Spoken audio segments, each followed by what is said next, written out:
Hello guys! In this lecture, we'll talk about hashes. You'll find them in many areas of computer science.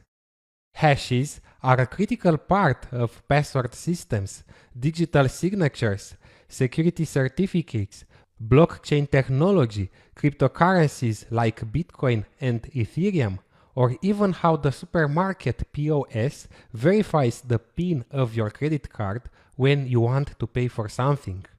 Let's dive deeper into hashes. A hashing algorithm is a cryptographic function that takes an input, runs it through some magical mathematical processes, and then creates a unique output called hash. The output hash is sometimes called message digest, checksum, or cryptographic fingerprint. The input of the hash function can be literally anything, from binary information like a file, a packet, a single character, to a word or a phrase. I'd like to show you a practical example using a Linux machine, since it already has all applications needed to calculate hashes. If you are using Windows, you need to install the required tools. So I'm executing SHA-256 sum etc password. Let's take a deeper look at the command xargument and xoutput. The hash function or the hash algorithm used is SHA-256. SHA stands for Secure Hash Algorithm, is pronounced SHA, and is in fact a family of more hash protocols. SHA-256 sum is the Linux application, the tool that implements the hash protocol, which, as I said, is SHA-256. etc password is the input of the hash function, and this string, written in hexadecimal or base 16, is the hash of the input. We can simply say that the SHA-256 hash of password file is this value, the value you are seeing right now. You should know that all hash algorithms are public. They are like a public math formula that anyone can see and use. For example, SHA-256 is part of a bigger family of hash algorithms called SHA-2. You can read more about them even on Wikipedia. Look, this is the pseudocode for SHA-256 algorithm. You can implement it in any programming language. It's public. Other well-known hash algorithms besides SHA-2 are MD5 and SHA-1, which are considered insecure and obsolete. Let's see the hash of Linux word calculated with MD5 and SHA-1. Echo -n and the word Linux. You can write anything you want. Pipe MD5 sum. -n is used not to add a new line. By default, the echo command ends a new line at the end. I want to calculate the hash only of this word. And the hash calculated using SHA-1, that's the hash. They are written always in hexadecimal numbers. Other very secure and new hash algorithms are SHA-3 or Keccak, Blake2B, and RIPE-MD160. Blake2B is used by Ethereum 2.0, and RIPE-MD160 is one of the two hash functions used by Bitcoin, and they are never hacked. Another way to calculate a hash is using the OpenSSL command like this. OpenSSL digest from digest minus SHA-3 minus 256. This is the hash algorithm and the file, for example, etc password. Okay, This is the hash. This is different than this one because it's another hash algorithm used. Or you can calculate the hash of a string this way. Echo -n Linux, pipe, OpenSSL, digest, and the hash algorithm. For example, RIPE-MD 160. That's the hash. You can see a list of all hash algorithms implemented in OpenSSL by executing OpenSSL and then help.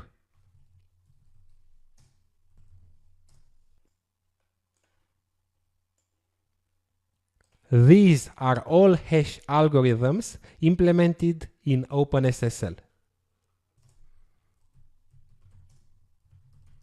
Let's try another example. Let's calculate the hash of Word Linux using this time SHA-512 algorithm in different ways.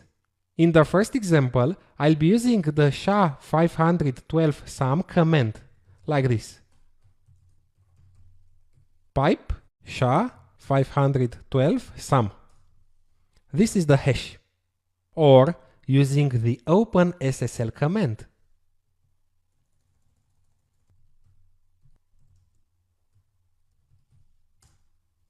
This is the hash. I can also use an online tool to calculate the hash. I am selecting SHA-512 and the input Linux. And this is the hash. And we notice something very important. No matter how we calculate the hash, if we use the same algorithm, we get the same hash, the same output. Look at this output. And look at the same output here. This is one of the properties of hashes, which is called determinism. And it means that the output of a hash function doesn't change between runs. It's in fact the same mathematical process applied. These hash functions are also called one-way functions. Another important property of a hash function is that it's very easy to compute the hash from the given input, but infeasible to find out the original input from the resulting hash.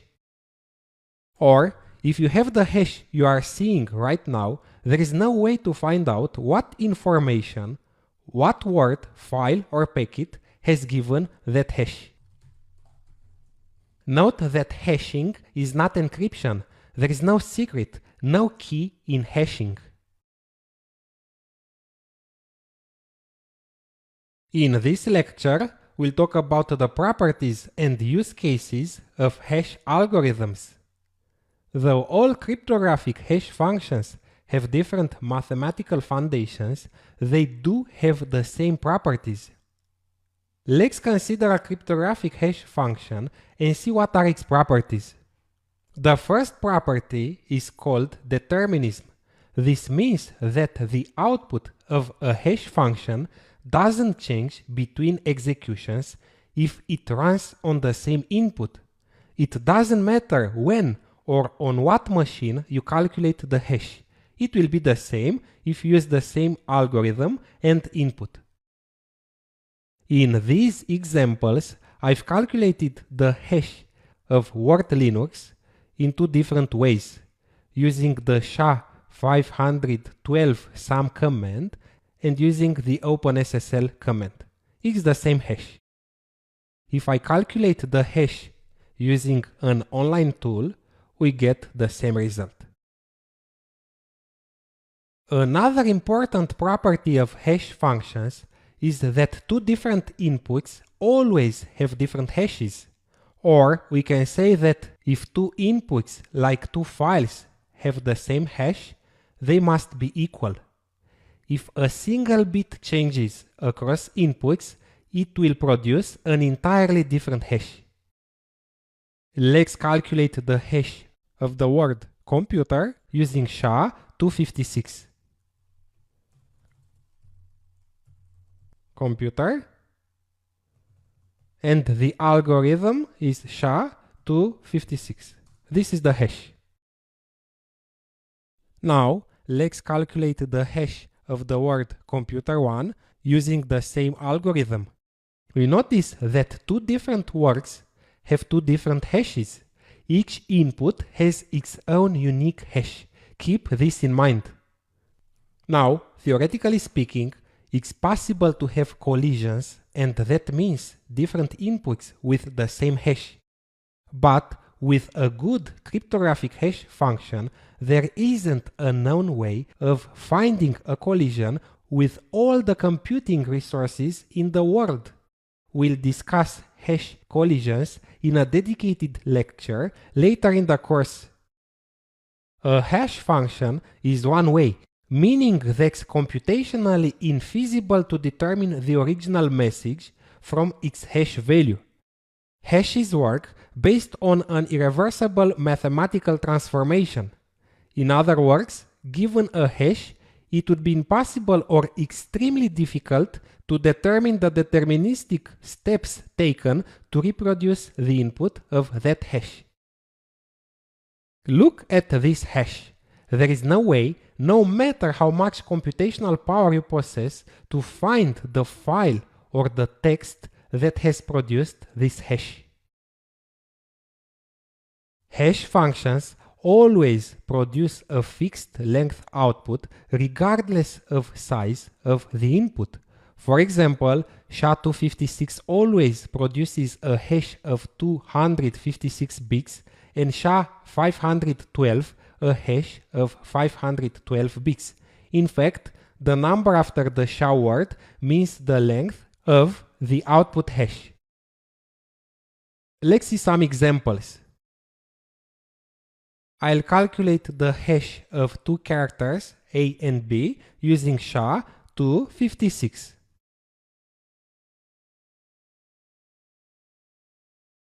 This is the hash which has a length of 256 bits or 64 hexadecimal characters.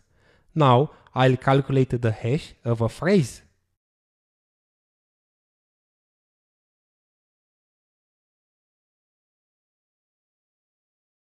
And the output hash has the same length, 64 symbols in base 16.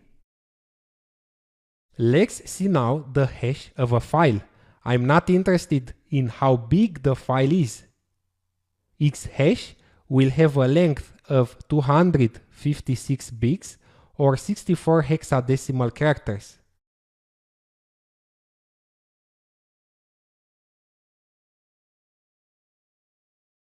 Sorry, the command is SHA-256 sum.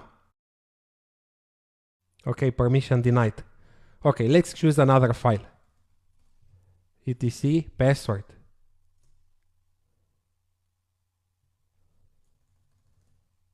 Or etc group. Or /bin ls. And so on. We see the hash is the same length.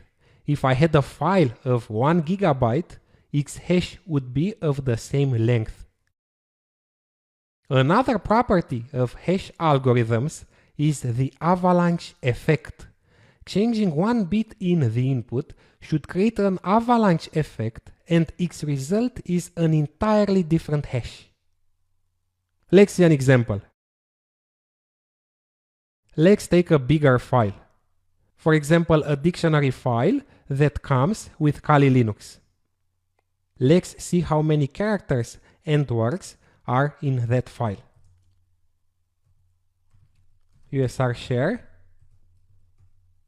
dict, and American English. There are almost 1 million characters. Let's calculate the hash of that file.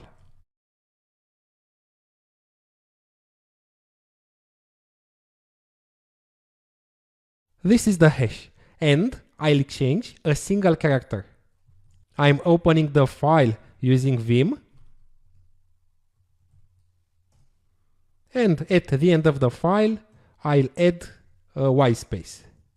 Okay, and I'm saving the file. Okay, I must be root in order to be able to edit the file. No problem, it's very easy.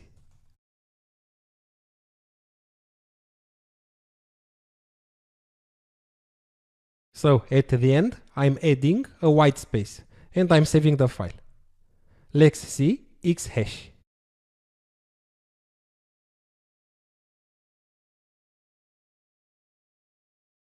And we notice that Xhash is entirely different. It's in fact a new hash. This is the avalanche effect. These 5 properties we've just discussed are the most important ones of any hash function.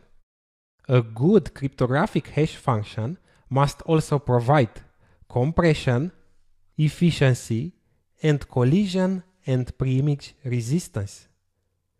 Compression means that the length of the output should be small enough. Efficiency means that the output hash should be computed easily enough in terms of time and hardware resources. And collision and preimage resistance means to be secure enough. I'll go deeper into these 2 properties in a dedicated lecture where we'll talk about the attacks on hash algorithms.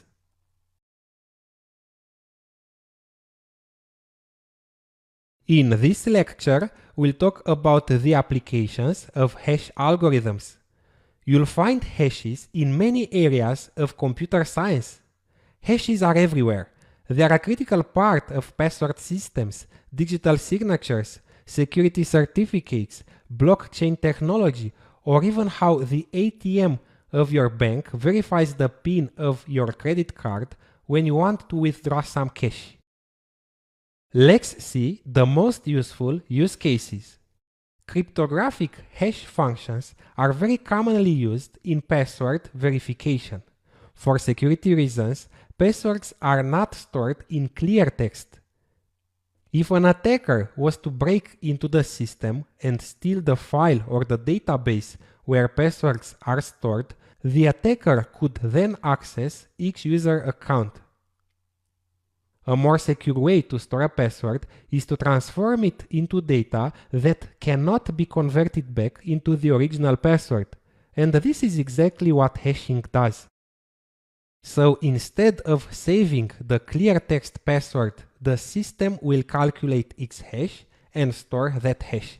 This is how Linux, Windows, databases, and all other web applications work. Let's see the contents of etc shadow. Let's take a look at this line. This is the saved hash of the password of user Kali. No one can find out what is its password. By the way, there is another dedicated lecture where I have explained in great detail how the Linux system stores the user's passwords. I'd recommend you to watch that video as well. Okay, later when the user wants to authenticate, he will enter his clear text password. The system will immediately calculate the hash of the entered password and compare it to the hash saved in the password file. If the hashes are equal, it means that the user has entered the correct password. Remember that each input, in this case password, has its own unique hash which is deterministic. A wrong password would have given another hash. Sometimes the password is combined to another piece of random data called salt. In this example, this is the salt, and hashed all together. Due to rainbow tables, hashing alone is not sufficient to protect passwords for mass exploitation. There is another section on rainbow tables, and I recommend you to watch those videos as well. Let's move on and talk about file integrity. Hashing is also used to verify the integrity of a file after it has been transferred from one place to another. When downloading an important document, new software, or when updating existing one, you want to ensure that your installation is safe, unaltered, and from a reputable source. Let's imagine you want to install a new Linux distribution on your computer. Normally, you go and download it from a mirror, which is an HTTP server closer to you geographically. It would be easy for a malicious entity to modify the installation kit so that it contains exploits or malware and host it unofficially. To prevent this issue, you'll generate the hash or checksum of your downloaded ISO file and verify that it matches the hash published on the official website. In this example with Kali Linux, this hash. If the hashes are equal, it confirms the ISO file hasn't been tampered with or corrupted. But if they are not equal, it means your downloaded image's integrity is compromised. Maybe it was corrupted during the download process. Remember that if a single bit is different in your downloaded file, the file has a different hash than the one calculated by the development team and published online. Let me show you how this works. I've already downloaded CentOS 8 boot ISO file and I want to check its integrity. It's on my desktop. This is the file. I want to be sure that the file hasn't been tampered with or corrupted. CentOS.org has listed checksum information via HTTPS in the release notes for each software release. My release is 8.19.11 and this is the web page for that release. I will calculate the SHA-256 hash of the downloaded file and then compare the hash to the one published online. If they are the same, I have verified the integrity of the ISO file and I can install it without any risk. SHA-256, sum, and the file. It's calculating the hash. Okay, this is the hash. Let's check it against the hash published online.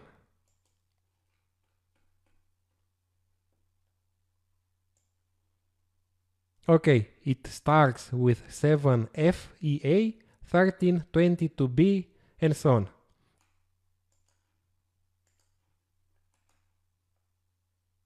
It's the same hash. Another application of hashes is the process of digital signing. Hashing is a critical component of the digital signing process. In fact, the digital signature of a file is the hash of the file encrypted with the private key of the one that signs. Let's take a look at the digital certificate of google.com. We see that the certificate authority signed it by using the same SHA-256 and RSA algorithms.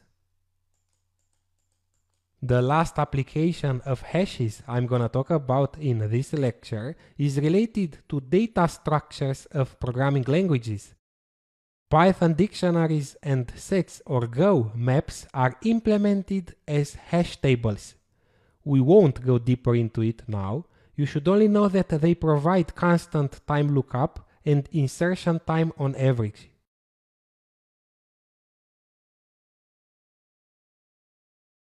Hello guys! Now that you know so much about hashes, let's move on and see what are the possible attacks on hash algorithms. There are three types of attacks on hash algorithms. A collision attack on a cryptographic hash tries to find two inputs producing the same hash value, hence the name hash collision. One of the properties of hash functions is that there is a unique hash for each input. So how could we have the same hash for more different inputs?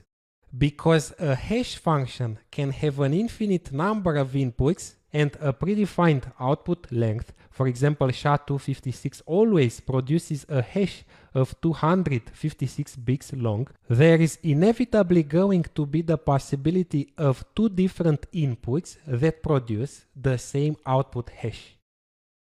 If two different inputs produce the same output hash, it is called a collision, which can then be exploited by any application that compares two hashes together, such as password hashes, file integrity checks, and so on. The odds of a collision are very low, especially for new and secure hash functions with very large output sizes. However, as available computational power increases, the ability to brute force hash collisions becomes more and more feasible. At this moment, in 2020, the SHA-2 family of hash algorithms are considered strong enough to be safe for the foreseeable future. If you are trying to perform a collision attack on SHA-256 or SHA-512 at a rate which is 1,000 times faster than the fastest computer in the world, you'll need a longer time than the age of the universe. However, old and obsolete hash algorithms like MD5 or SHA-1 are not considered secure anymore because it's trivial to find collisions. I'll show you an example of a collision of MD5 and a collision of SHA-1. Let's take a look at these two images.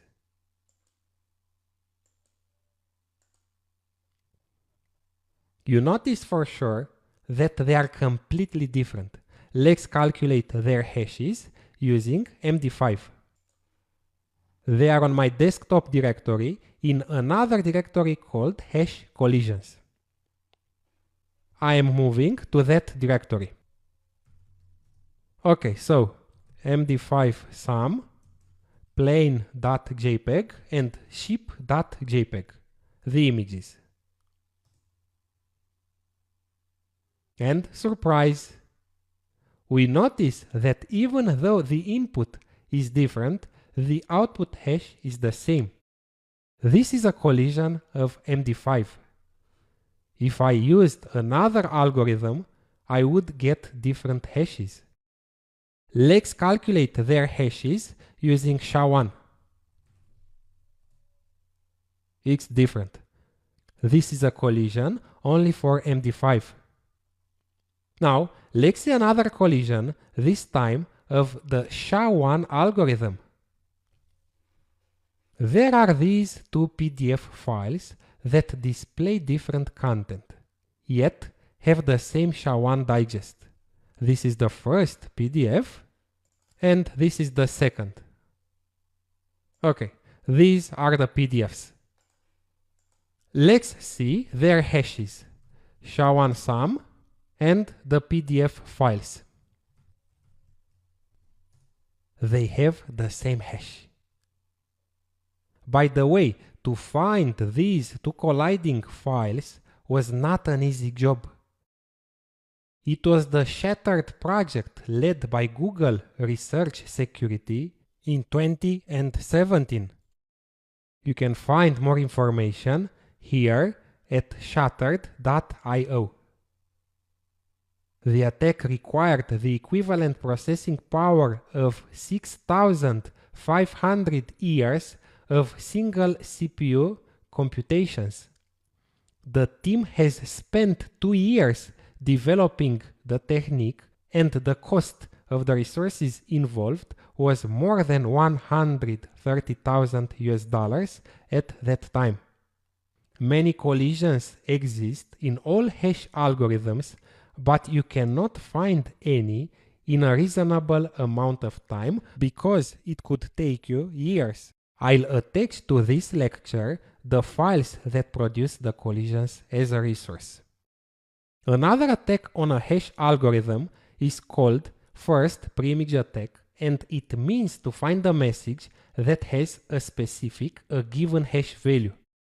If a simple collision means to find two messages that have the same hash, the first preimage attack means to find a message that has a given hash, and it's much harder to be performed, but also more destructive. Imagine someone has the hash of a password and finds a completely new password, not the correct one, that has the same hash as the good one. And the last attack is called the second preimage attack. It means that for a given message, you should find another message that has the same hash. This is also very destructive. Just imagine you have a very important document that you want to send to someone, and the hacker creates a second document that has the same hash.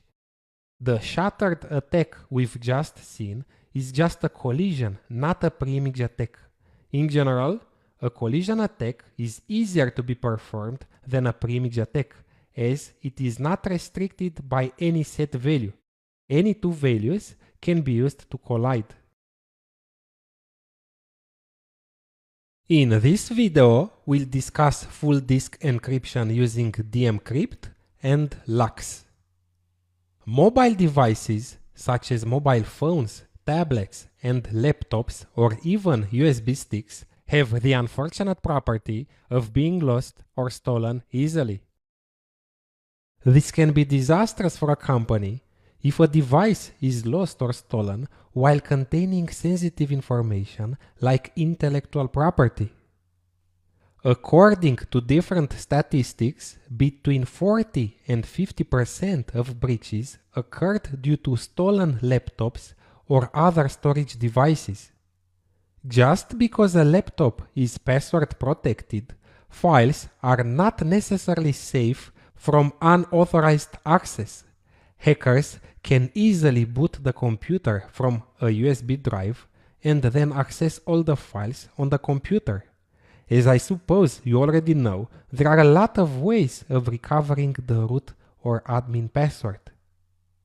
HTTPS, SSH, and other encrypted protocols protect data that's in transit across a network, while full disk encryption, also known as data at rest protection, protects data that's at rest on disk. Full disk encryption also differs from file encryption in that the latter only encrypts the individual files you specify for encrypting. Full disk encryption is a cryptographic method that applies encryption to the entire hard drive, including data, files, the operating system, and software programs. In this lecture, I'll show you how to fully encrypt your drive partitions using dmcrypt and LUKS, which is the standard for encrypting disks on Linux. dmcrypt is a feature-rich and very efficient in terms of resource consumption. It can also be configured to encrypt write volumes and LVM physical volumes. dmcrypt is a kernel-level encryption mechanism which offers transparent disk encryption. This means that the files are immediately available without any additional interaction after mounting. I myself, for example, have a very large external hard drive and use it to back up all my professional and personal information. It's encrypted using dmcrypt and LUKS, which is extremely secure, and if I lose it or gets stolen, no one can access my private photos or documents.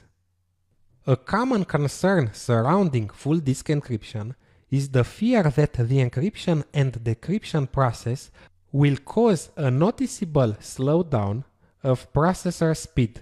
It's not the case with new hardware and dmcrypt. dmcrypt and LUKS also offer plausible deniability, which is an important concept when it comes to disk encryption. In short, it means that you can do or have something and nobody can suspect or prove that, if you don't admit it, of course. And then you can deny having or doing that thing if someone wants to accuse you because nobody can prove it.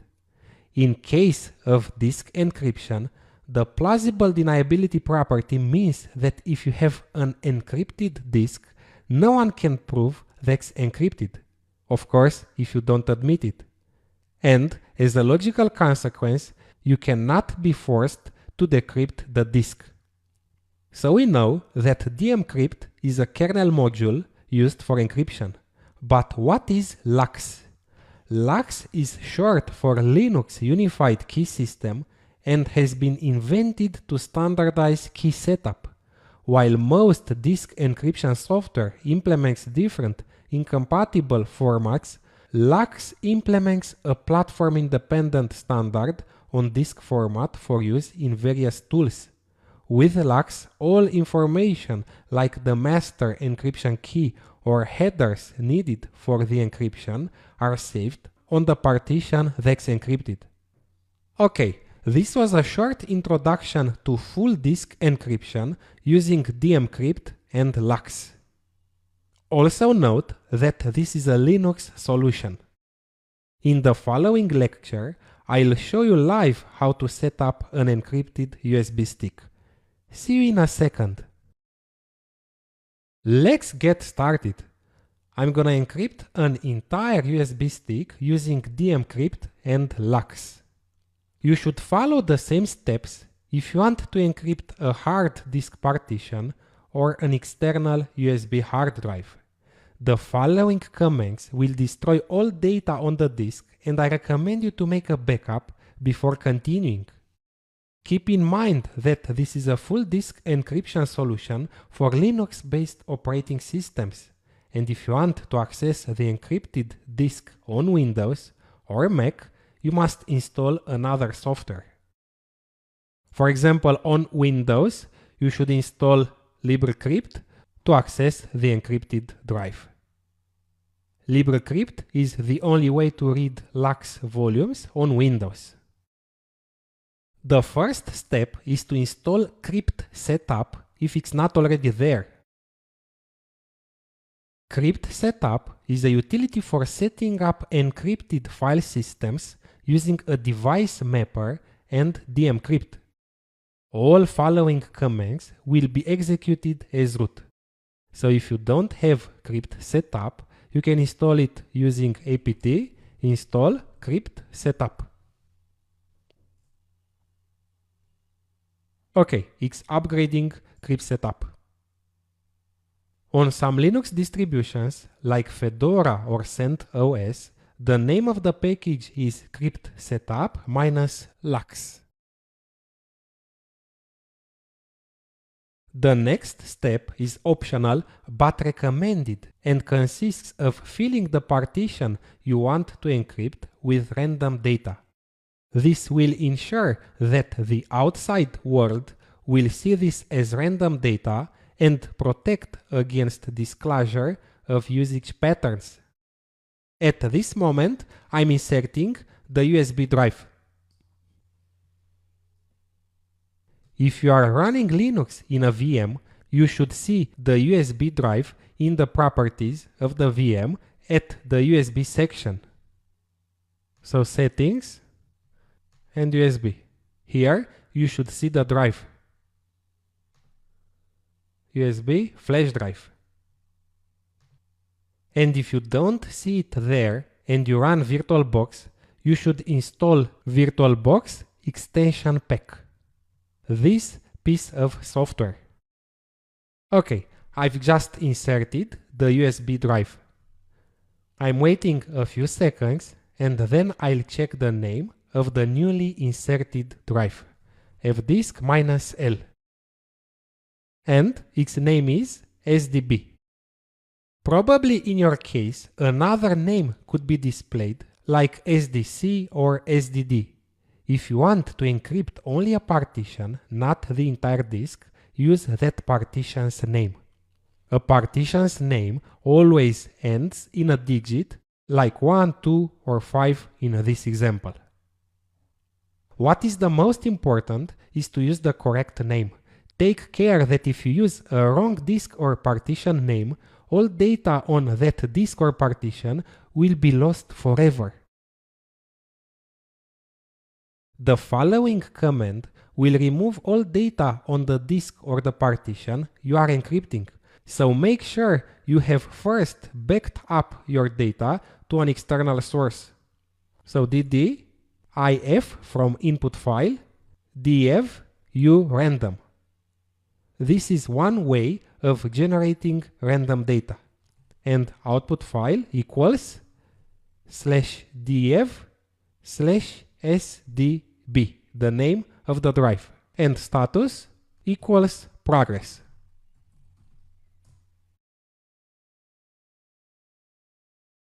The operation will take a few minutes depending on the size of your disk.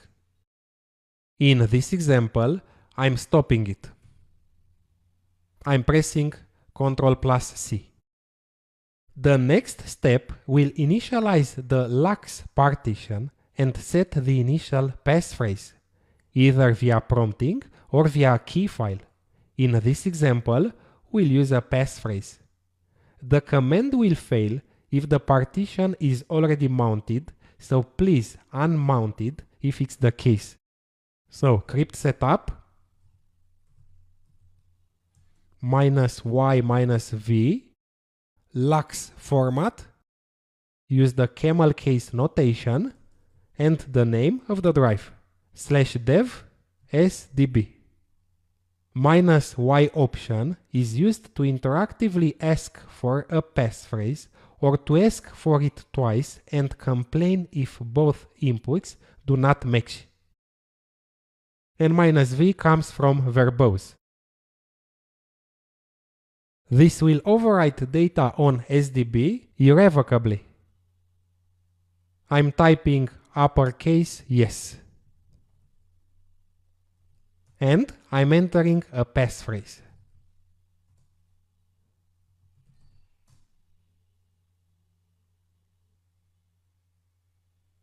After verifying the passphrase, it displays command successful. The next step is to open the encrypted device and set up a mapping name after successful verification of the supplied passphrase. The mapping device file will be in /dev/mapper. So crypt setup LUX open /dev sdb, the drive, and the name of the mapper file. You can write anything you want. Let's say secret data. And I'm entering the passphrase. The command has created a mapping between the disk and the special device file called secret data in dev mapper, here. This is the file.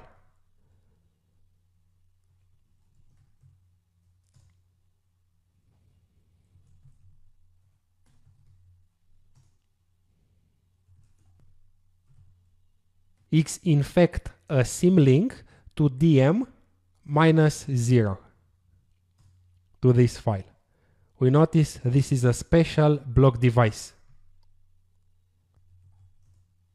You can use the following command to see the status of the mapping: crypt setup status and the name of the mapping, secret data.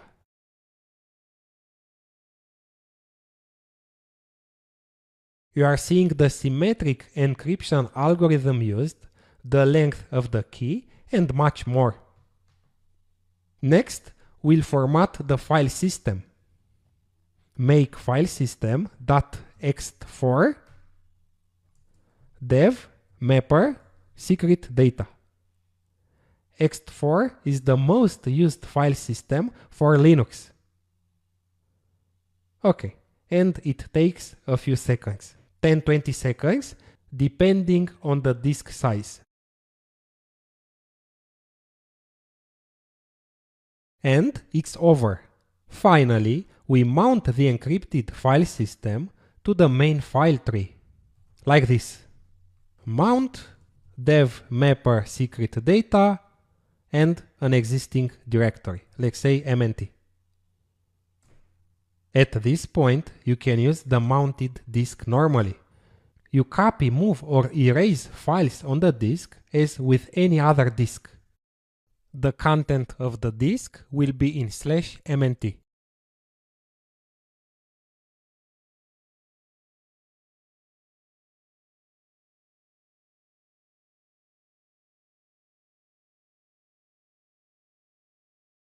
You can also create a new directory and mount the encrypted disk to that directory, like this. I'm creating a directory in /root secret data, and I'm mounting the encrypted disk to that directory.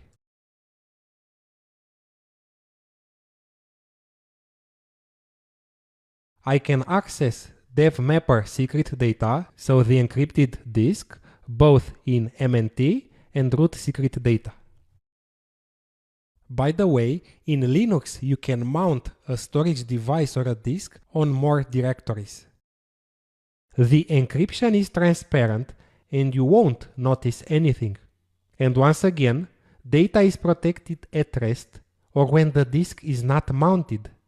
At this moment, when the disk is mounted, it can be accessed normally by anyone. A hacker could run an exploit and connect using SSH to your machine and steal all your data. But once you unmount the disk, data will be inaccessible. Let's see how to unmount the disk. Unmount MNT and unmount root secret data. After unmounting the directory, we must also close the LUKS volume. Crypt setup, LUKS close, secret data. This is the name of the mapper file, the file in dev mapper. Okay, now the disk is protected. Next time when you want to access the disk, you just run crypt setup lux open and mount, like this.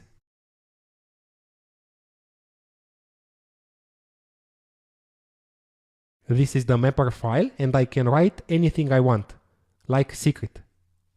I am entering the passphrase and the disk was unlocked. This is the mapper file and mount dev mapper in root secret data, the directory I've just created. Sorry, it's dev mapper secret.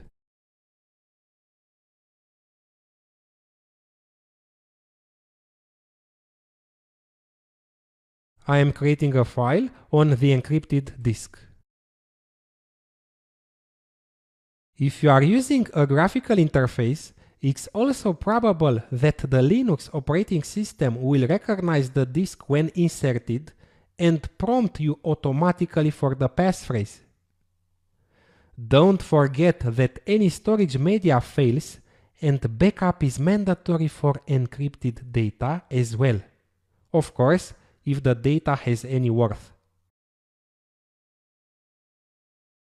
Let's move on and see how to unlock LUKS encrypted drives with a key file. DMCrypt and LUKS enabled devices may hold up to 10 different key files or passwords. In the last lecture, we've encrypted the USB disk using a passphrase. So, next to having the already set up password, we are going to add a secret key file as an additional authorization method. Let's generate the key file. There are more approaches, but I'll choose the easiest one. I'm gonna use the dd command and dev urandom to generate a random key. So dd if dev urandom output file equals /root, let's say key file, the name of the file. Bytes 124 and count 4. This will create a file with random content with the size of 4096 bits, which is like a 30-40 character password. By the way, you can use any file as key file, but I think one with a random content is a very good and secure one. Perfect. This is the random key file. It's not an ASCII file.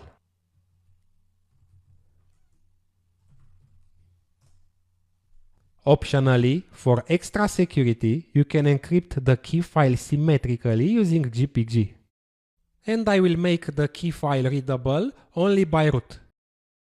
If a hacker gets access to the key file, that user, the hacker, is already logged in as root, and you have a bigger problem anyway. Change mode, 400, and the file.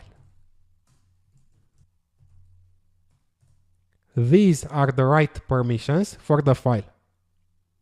We have a USB disk that's already set up for DMCrypt and LUKS, and it was encrypted using a password. I'm going to add the key file as an additional authorization method. Crypt setup, LUKS add key, the name of the drive, /dev/sdb. Don't forget to use the correct name. I want to check it again. I must be root.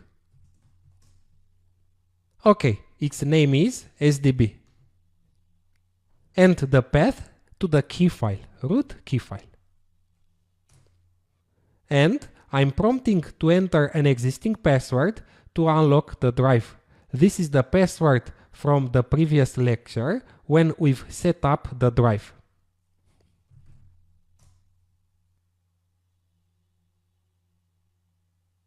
And it's done. The key was added as an additional authorization method. Now the drive is locked, so let's try to unlock it using the secret key, the secret file. Crypt setup, LUKS open, the name of the disk, /dev/sdb, the name of the mapper file, let's say secret, and then --key -file, and the correct path to the key file, /root key file. And it was unlocked. I can mount the encrypted partition anywhere on the main file system and use it normally.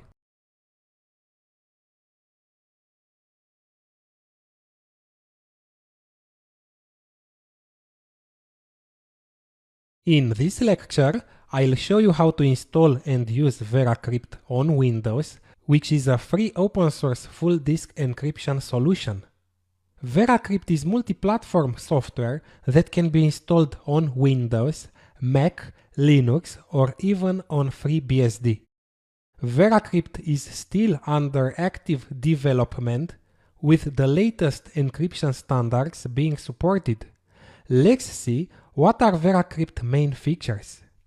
It encrypts an entire partition or storage device, such as a USB flash drive or a hard drive. It creates a virtual encrypted disk within a file and mounts it as a real disk. This is a file container. And it provides plausible deniability in case an adversary forces you to reveal the password. It provides hidden volumes, which is a type of steganography, and hidden operating systems. Let's get started. The first step is to download and install VeraCrypt as you would any other Windows application. It's recommended to check its digital signature before installing. Take a look at the GPG lecture where I've explained in detail how to verify a digital signature. And I'm downloading VeraCrypt. It's done. I'm clicking the exe file and following the instructions of the wizard. For convenience, I'll use all the default options.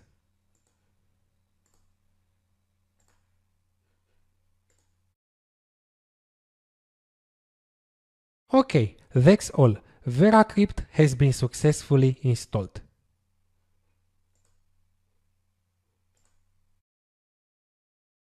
Let's start the application. There is a shortcut on the desktop. In this video, I'll show you how to encrypt a USB disk. At this moment, I'm inserting a USB disk and I'll click on Create Volume. VeraCrypt Volume Creation Wizard pops up. VeraCrypt supports two different types of volumes. One is a virtual volume that looks and behaves like a regular file, but VeraCrypt can open it and access the files stored within it. Imagine an encrypted file that you mount and use like a drive letter in my computer. The other option encrypts an actual partition or device. The process for an encrypted file container is very similar. I have selected the second option and then I'll click on Next. In the next step, you need to choose whether to create a standard or hidden VeraCrypt volume. A hidden volume is the option of choice when you are afraid not to be forced to reveal the password. It implements the plausible deniability we've talked about in the introduction to full disk encryption. The principle is that a VeraCrypt hidden volume is created within another VeraCrypt volume, in the free space of the volume. Even when the outer volume is mounted, it should be impossible to prove whether there is a hidden volume within it or not. That's because the free space on any VeraCrypt volume is always filled with random data when the volume is created, and no part of the hidden volume can be distinguished from the random data. In this tutorial, I'll create a standard VeraCrypt volume, which is the default.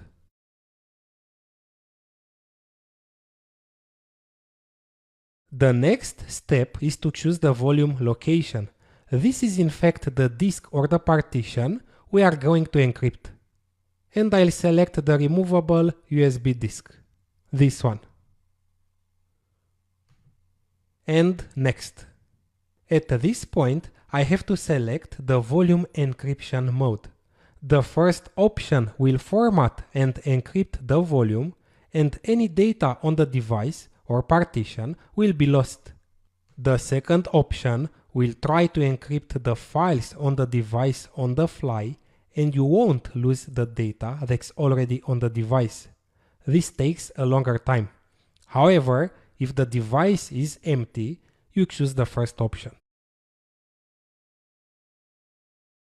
In the next window, you can choose the symmetric algorithm used for encryption and the hash algorithm required in the process of encrypting the disk. If you want, you can compare the speed of each algorithm. If there is no reason to make a change, leave all options to their defaults. Advanced Encryption Standard, or AES, and SHA-512 are extremely secure algorithms. The volume size, the entire disk, and next. In this window, I'll set the volume encryption password. It's important to choose a strong password, which is a random combination of lower and uppercase letters, digits, and special characters. Use at least 14 or 16 characters for a good password. Another option is to use a key file, which can be any file. But if you want to use a key file instead of a password, my advice is to allow VeraCrypt to generate a random one. Here, in this window, using the key file generator. In this tutorial, I'll use a password.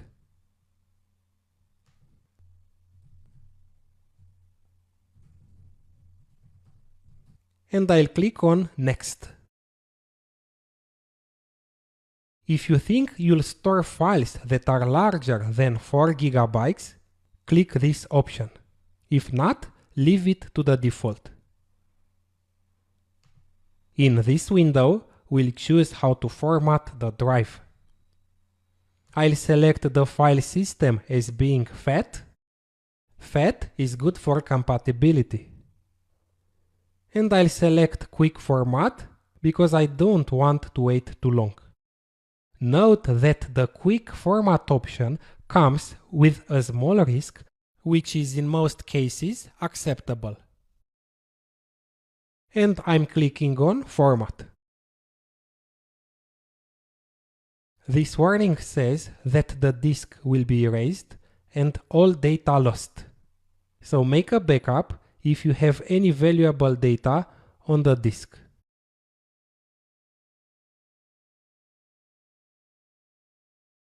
This warning says that the disk will not be accessed with the same drive letter from now on.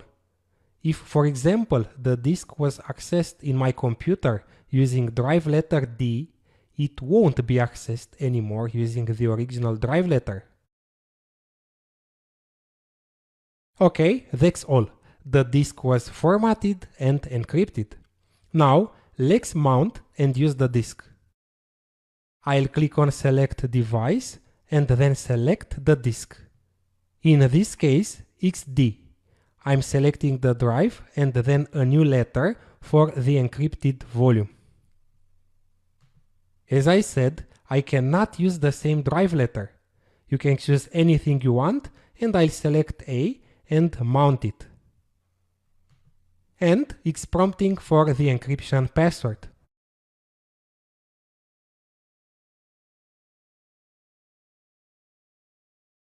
After entering the correct password, the encryption disk is available in my computer as drive letter A.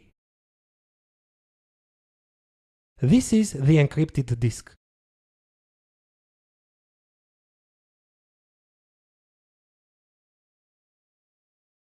Keep in mind that this is transparent encryption, which offers data at rest protection. Data on disk is protected through encryption only when the disk is not mounted. At this moment, when the disk is unlocked and mounted, there is no protection. Also note that when you insert the disk, the Windows operating system will not recognize it and want to format it. Let's see what it's all about. I'm dismounting the disk, exit, and I'm inserting the USB disk again.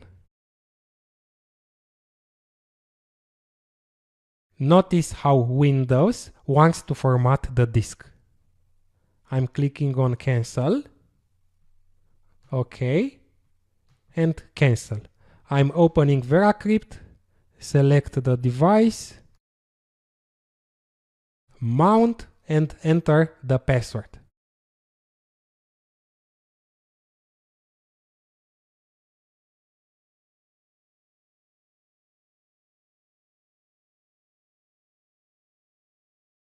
The disk was unlocked and I can use it transparently. This is the encrypted disk.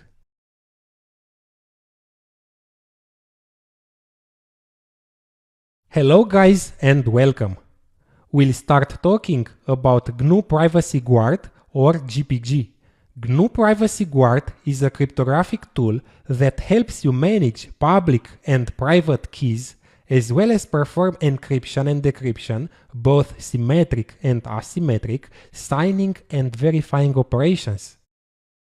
In my opinion, GPG is the most popular cryptographic tool and offers the highest level of security. If you want to encrypt a file and to be sure that no one will ever access it, GPG is your tool of choice. Of course, this is debatable. Note that GPG is not a cryptographic protocol, but it implements the same cryptographic protocols everyone uses. You'll find SHA-2 hash algorithms family, advanced encryption standard used for symmetric encryption, or RSA used for public key encryption. It's somehow similar to OpenSSL, just that its main purpose is a little bit different. GNU-PG is an open source implementation of OpenPGP or Pretty Good Privacy as defined in RFC 4880. Let's start with the installation. Depending on your platform, you can install the GPG command line tool with the following commands. On macOS, the easiest installation is to use the popular package manager Homebrew. In a terminal, you just type brew install GNU-PG. On Windows, You can find the GNU-PG installer at this address, gpg4win.org. In this example, I'm gonna use Linux. Most Linux distributions like Ubuntu, Linux Mint, Kali Linux, and so on come with GPG already installed. But if it's necessary, you can install it by executing sudo apt install GNU-PG. On Kali Linux, GNU-PG is already the newest version. To get started and make sure it is installed correctly, run gpg --help. It printed out the version number, supported encryption and hash algorithms, and all the usage options. You see, it's a very complex command. This will give you an overview of all the features of GPG. Okay, I'll take a short break, and in the next lectures we'll see how to encrypt a file using both symmetric and asymmetric encryption. In this lecture, I'll show you how to encrypt a file using GPG. There are two types of encryption: symmetric aka private key encryption and asymmetric or public key encryption. As we've seen from the output of gpg --help, GPG supports many different encryption algorithms. However, the most commonly known ones are Advanced Encryption Standard or AES for symmetric encryption and RSA or ECDSA for asymmetric encryption. Note that ECDSA stands for Elliptic Curve Digital Signature Algorithm and is starting to replace RSA. For example, the Bitcoin cryptocurrency uses ECDSA. Let's see how to encrypt a file using symmetric encryption. Then, the file can be decrypted by anyone who has the password or the passphrase. This can be useful just for encrypting your own sensitive files locally or to encrypt a file before sending it to someone else. If you choose to send the encrypted file to someone else over an unsecure channel like the internet, you'll have to make sure that you find a more secure channel to send him the passphrase. The exchange of the shared password in a secure manner can be problematic sometimes. There are two formats of output you can get: binary and text. The binary version will take up less space, but the ASCII or text version is preferable when you want to transport it as text, like say pasting it into an email. GPG can encrypt any file type, but for this example, I'll take a text file.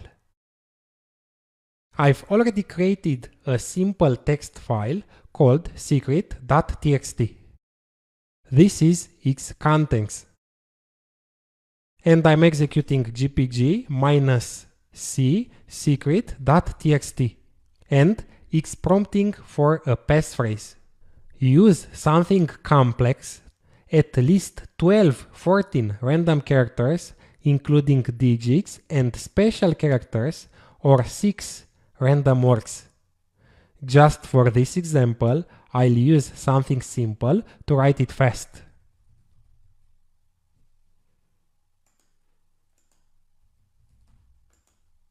And in the same directory, a new file has appeared. This is the encrypted file in binary form, secret.txt.gpg. Let's see its contents. It's random gibberish. By default, GPG uses AES 256 as the encryption algorithm. This is very secure, but if you want to change it for any reason, you can use the --cipher--algo option. To check what are the available symmetric algorithms, execute gpg --version. The symmetric encryption algorithms available are in the cipher section. For the next example, let's choose Blowfish, which is, by the way, a very strong algorithm. I also want to specify manually the name of the output file, and I'm executing gpg-c --cipher-algo, the name of the algorithm, Blowfish, -o, and the name of the output file. For example, secret_blowfish.txt.gpg, and the file that will be encrypted, secret.txt. It's asking for the passphrase, and I'm entering the passphrase or the password.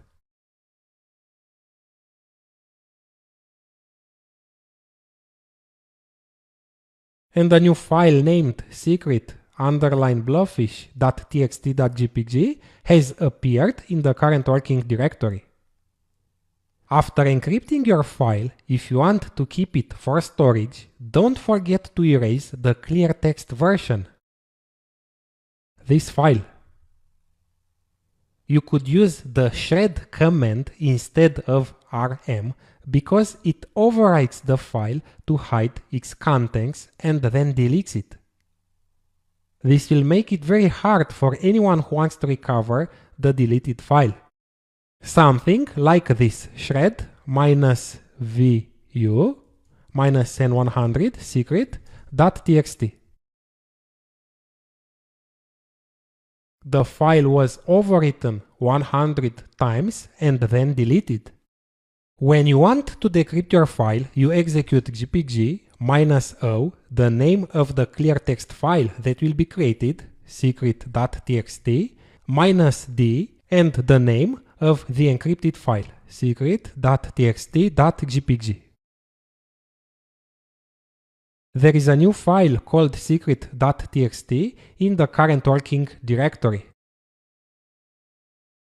It has automatically determined if it was symmetrically encrypted, the encryption algorithm, or if it was encrypted asymmetrically with something like RSA or ECDSA, and it needs to look for a private key.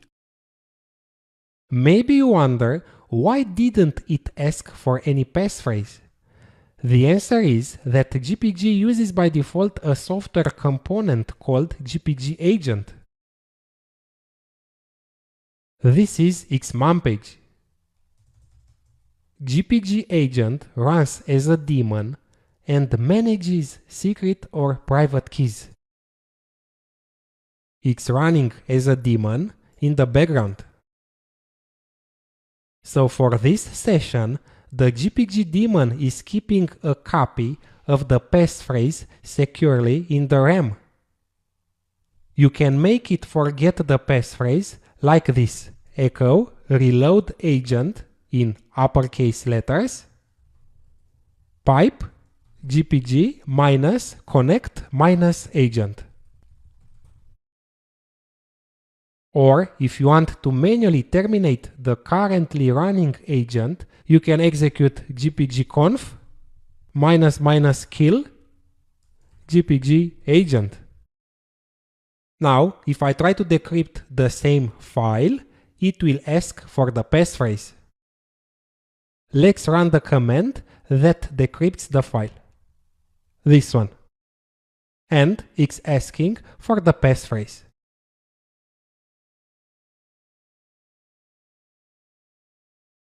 Let's move on and see how to create an ASCII format output instead of binary.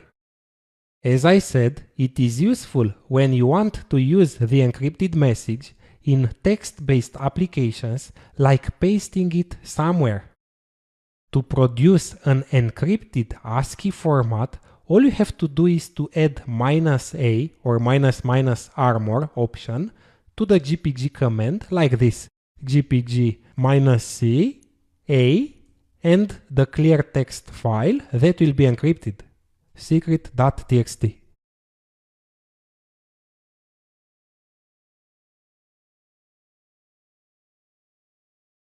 and the resulting encrypted file is secret.txt.asc in the current working directory.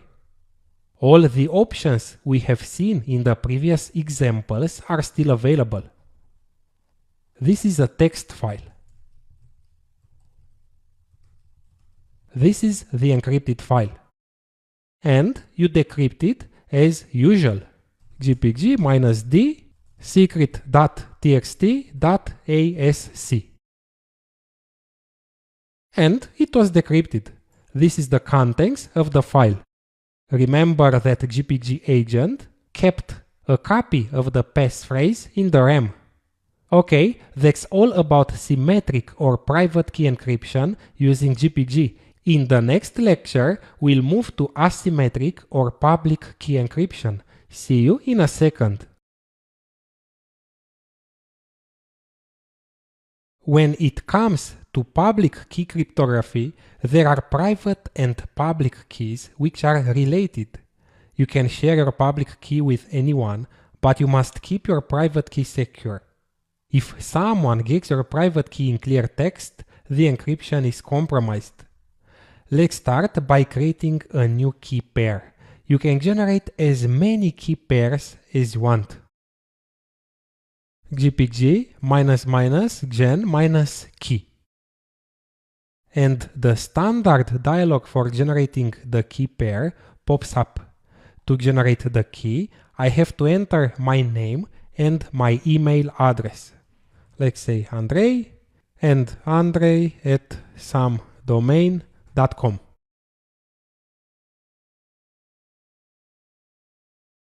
To help safeguard my key, GNU Privacy Guard does not store my private key in clear text on the disk.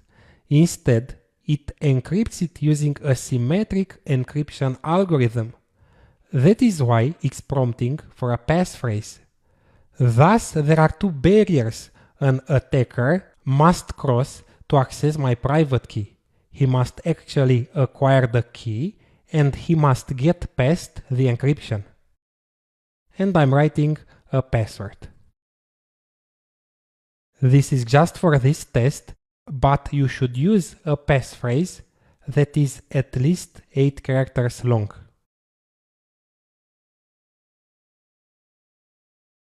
The private and the public keys were generated. Maybe you wonder where the keys are saved. All GPG keys are stored in what is called a keyring.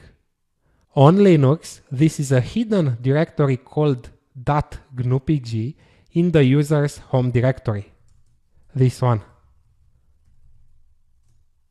On Windows, the keys are saved in a directory called gnupg in the app data directory of the user.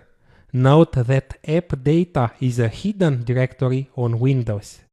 Running gpg ---- version like this will show you the path being used.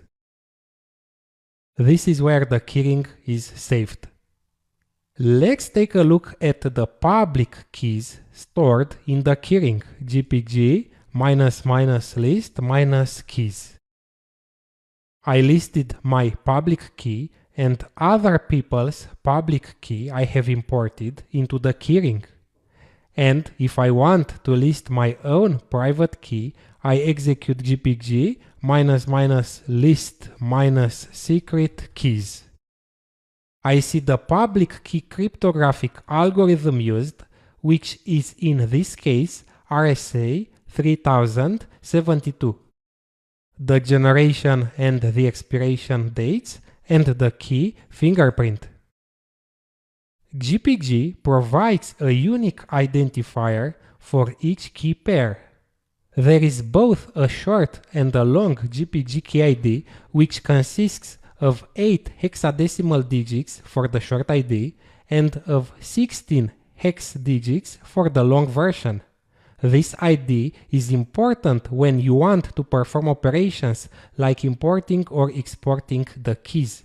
You can find it adding the ---- key ID - format to the GPG command that lists the keys like this. minus minus key ID minus format short. This is the short ID of the key, and the long ID like this. This is the long ID of the key. Having the key pair ID, we can export the keys in binary or ASCII form. Let's export the private key into text or ASCII format in order to back it up somewhere.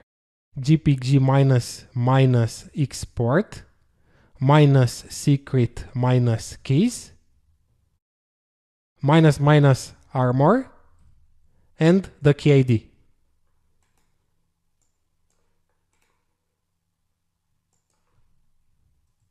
X prompting for the passphrase, and it has printed out the private key. This is the private key. This very long string. If you want to save it to a file, you use the output redirection operator. Greater than, let's say private dot ASC from ASCII. Perfect. This is the private key. It was saved into a file. If you want to export the public key, you use a very similar command. Instead of export secret keys, I use only export. And I redirect the public key to a file called public.pub.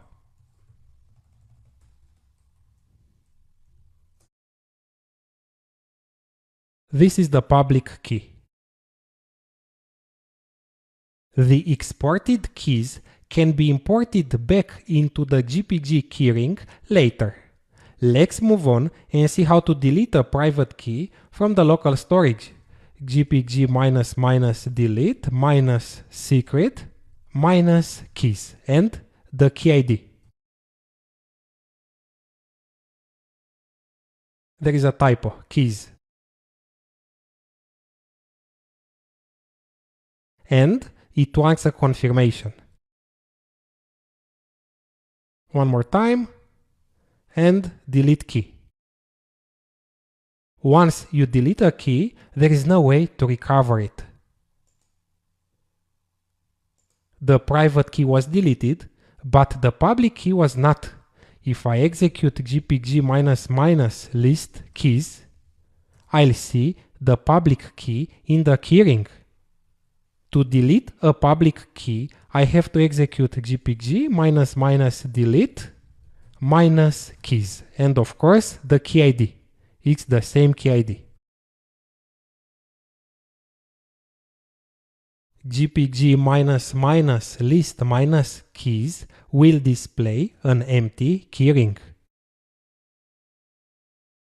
Let's go ahead and see how to import a public or a private key into the GPG keyring from a file. Most of the time you import your private key on a new computer or after a fresh install. On the other hand, somebody else's public key is imported to send him an encrypted message or to verify a digital signature. The next command is the same for importing both public and private keys. gpg minus minus import and the path to the private key file. In this case, it's private.asc.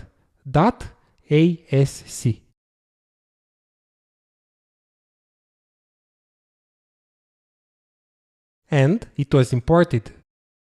You can import the private key without asking for the passphrase, adding the minus minus batch option like this. First, I'll delete the key.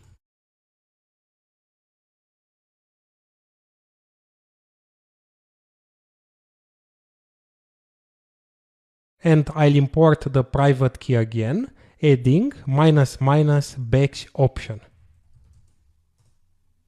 And it was imported without asking for the passphrase. And finally, let's import the public key, gpg minus minus import public.pub, the public key file. it was imported. Okay, that's all. In the next lecture, we'll discuss GPG key servers. Let's talk about distributing the keys. Someone's public key is needed when you want to send that person an encrypted message or to check the digital signature of the key owner.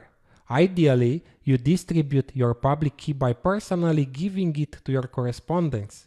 In practice, however, keys are often distributed by email, which is good practice when you have only a few correspondents. But if you have many correspondents, it's easier to post your public key on a website.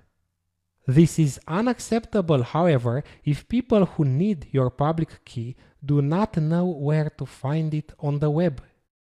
To solve this problem, public key servers are used to collect and distribute public keys. A public key received by the server is added to the server's database, and when a key request comes to the server consults its database and returns the requested public key if found. Let's see how it works.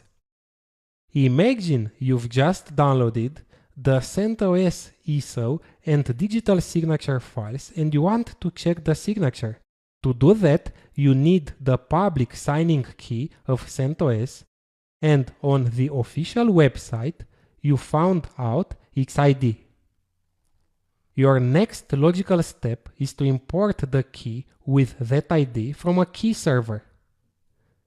And I execute gpg ---- key server, the name of the key server pgp.mit.edu ---- from receive and the key ID. I found the key ID on the CentOS website. Perfect. The public signing key of CentOS was imported in the keyring. X in the keyring. Now, if you want to publish your public key on a key server where everyone can find it, you simply execute gpg ---- key server hkp : // and the domain of the key server pgp.mit.edu ---- send keys and the key ID. Let's see in another terminal what's the key ID.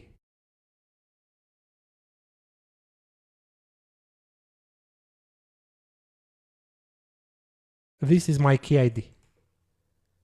Copy and paste here.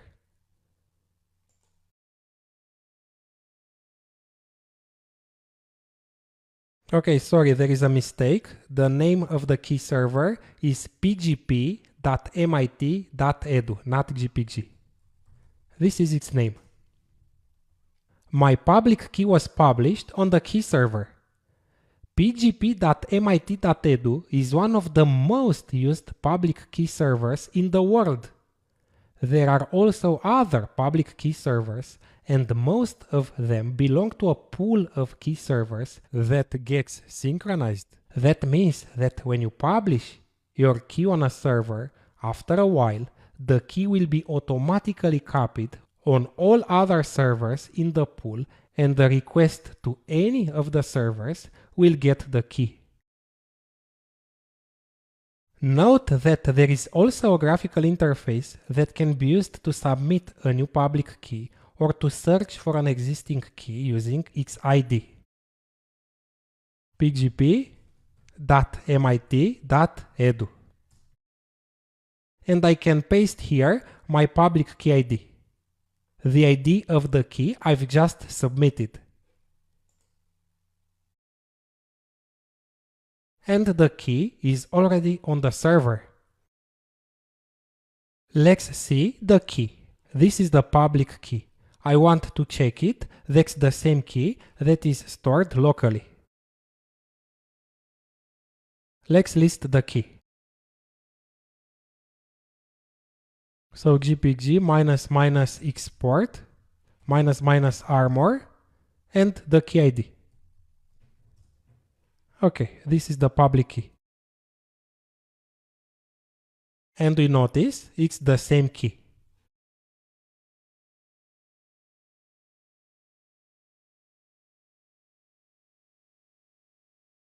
Here in the search box, don't forget to prefix the key ID with 0x, which comes from hexadecimal. That's all about GNU-PG key management for the moment. Thank you. Public key cryptography or asymmetric cryptography is a cryptographic system that uses pairs of keys, public keys which are made public and private keys which are known only to the owner. The public and the private keys are related, and there isn't a known way to generate the private key from the public key. Data encrypted with the private key can only be decrypted with the public key and vice versa. In such a system, any person can encrypt a message using the receiver's public key, but that encrypted message can only be decrypted with the receiver's private key. For example, if I want to send you an encrypted message, I need your public key to encrypt the message.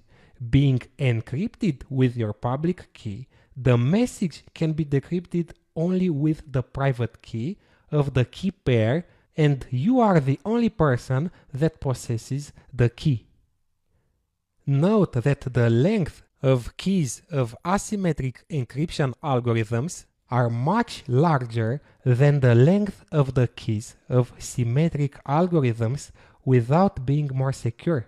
For example, an AES key of 128 bits and an RSA key of 3072 bits both have a similar strength. You cannot compare the key length of symmetric and asymmetric encryption algorithms easily. Let's get started with a hands-on example. To make it crystal clear, I'll start it from scratch. There are two users that want to exchange secret information or files, and they will encrypt them asymmetrically. Symmetric encryption is not viable because there is no secure way to exchange a secret, a shared key. Each user will generate a key pair, keep the secret key private, and publish the public key on a public key server. Let's generate the key pair for each user. gpg --gen -key.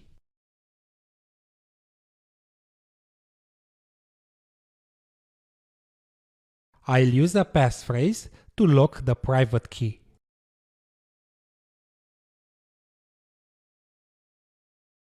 Perfect. And I'm publishing the public key to pgp.mit.edu key server. The last lecture was all about key servers and distributing the keys. Take a look again if you feel the need. Let's see the key ID. gpg --list keys --key ID -format long. This is the key ID. I'll use it to publish the key on the key server. So gpg --key server hkp, this is not mandatory, :// pgp.mit.edu -send -keys and the key ID. Okay, it's pgp, not gpg. Sorry, pgp. Perfect. The key was sent. And I'll do the same for the second user. Each user needs its own key pair. Now I'm generating the key pair of the user and publish the public key on the key server.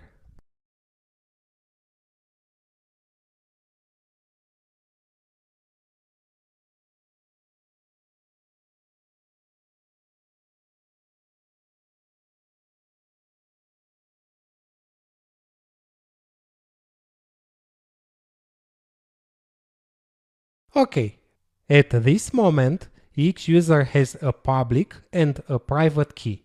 The public key is on the server and the private key is kept secret locally. The next step is to import the other user's public key in the GPG keyring. This is necessary if you want to send encrypted files to the other user. Of course, if only the first user will send encrypted message to the second user, then only the first user needs to import the public key of the second user. In this example, only the user on Kali will send encrypted message to the other user, to this one. To import a public key, you need either the public key in a text file or the key ID to download it from the key server. Of course, if it was published there. In this example, the user on Kali will import the public key from the key server. To do that, the user needs the key ID. We suppose he has received it by email or by any other means. This is the key ID. So gpg -- key server pgp.mit.edu -- receive recv and the key ID.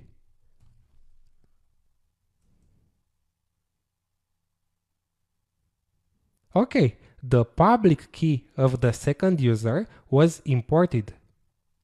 Note that it needs some time for the server to synchronize after receiving the key. So after sending the key, you must wait a minute or two until you can import the key in another terminal or on another machine.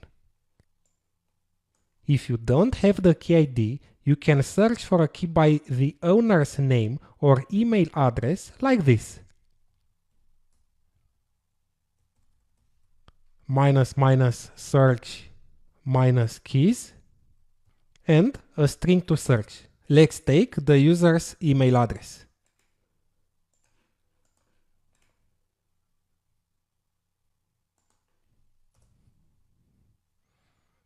And it found the key. This command will print a list of matching results and you enter the number next to the one you want to import. I've already imported the key, so I'll press on Q from quit. Let's list the public keys in the keyring. gpg -- list -keys. Okay, there are two public keys, my own public key and the other user's public key. Let's move on and encrypt a file for the second user asymmetrically using the public key of the second user. Let's see the key ID. Okay, and I'm writing gpg -e from encrypt. You can write -c or --encrypt, it's the same. -r and the recipient's key ID. In this case is the ID of the second user's key. And the file I want to encrypt. I'll create a new file in another terminal here. Yeah, in the GPG directory, I'm creating a simple file, let's say secret information and an output redirection. For example, message.txt. Okay, this is the file. So message.txt. And it wants me to confirm that I want to use that key. This warning is normal in this case. In the same directory, a new binary file has appeared, message.txt.gpg. This is a binary file. It was asymmetrically encrypted.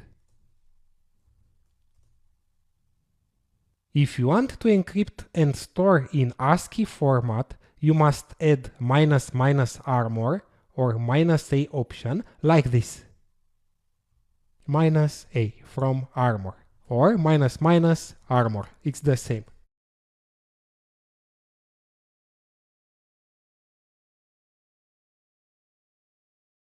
And the encrypted file resulted is message.txt.asc from ASCII and is a text or ASCII file.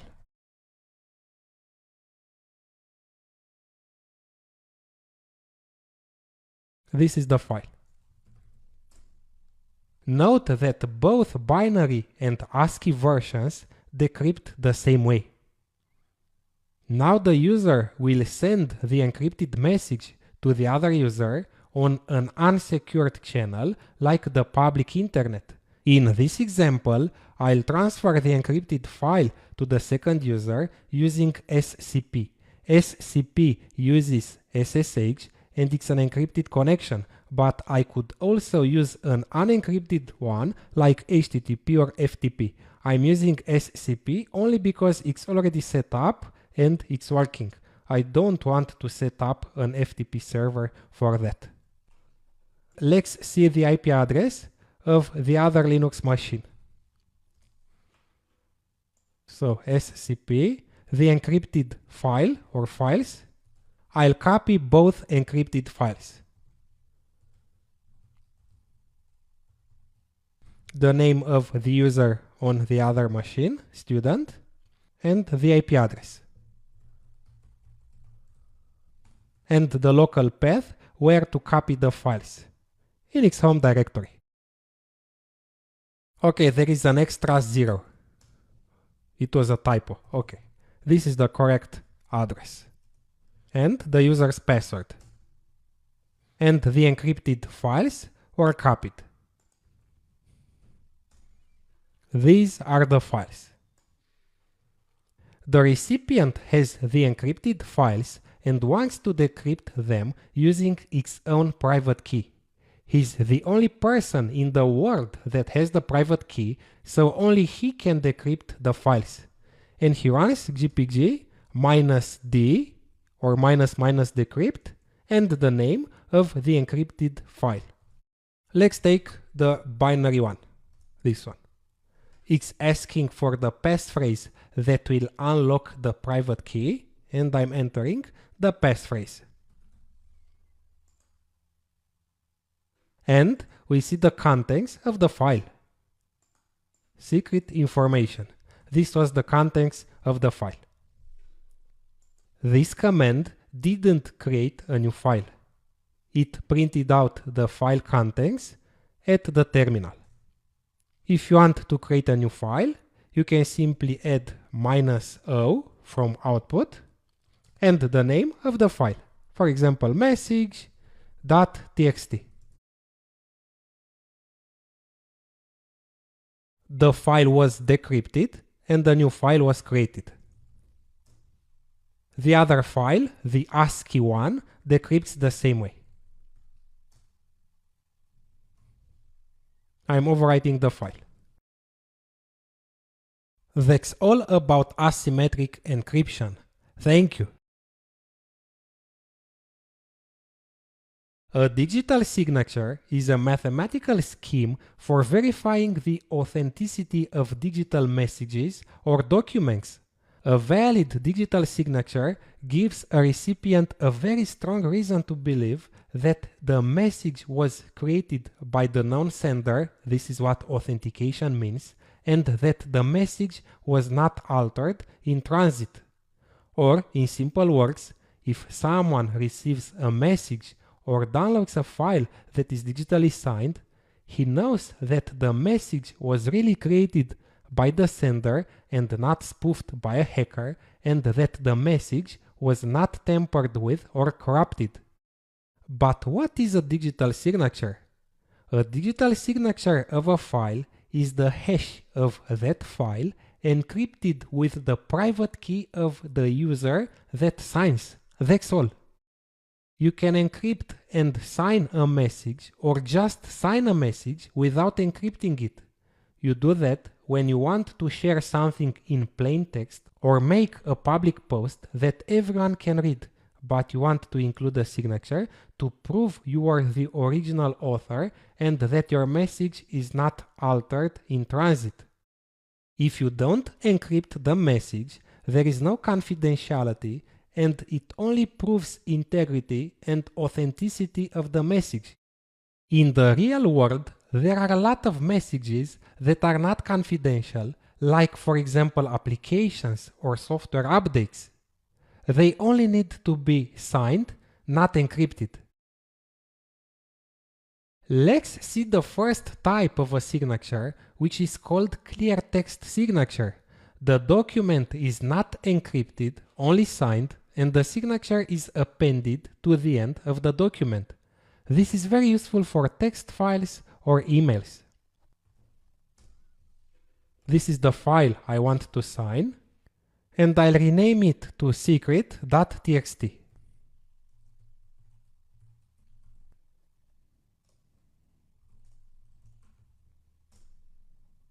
Let's take this file and sign it. GPG -- clear sign and the name of the file. I'm signing with my private key, so I must unlock it. The command generated a clear text file that contains the signature at the end. Let's see its contents. secret.txt.asc. It's an ASCII file. This is the contents of the file and the signature. This is useful for pasting it into an email or posting it online. If you are not interested in generating a text file, you can use the -- sign option the same way, like this.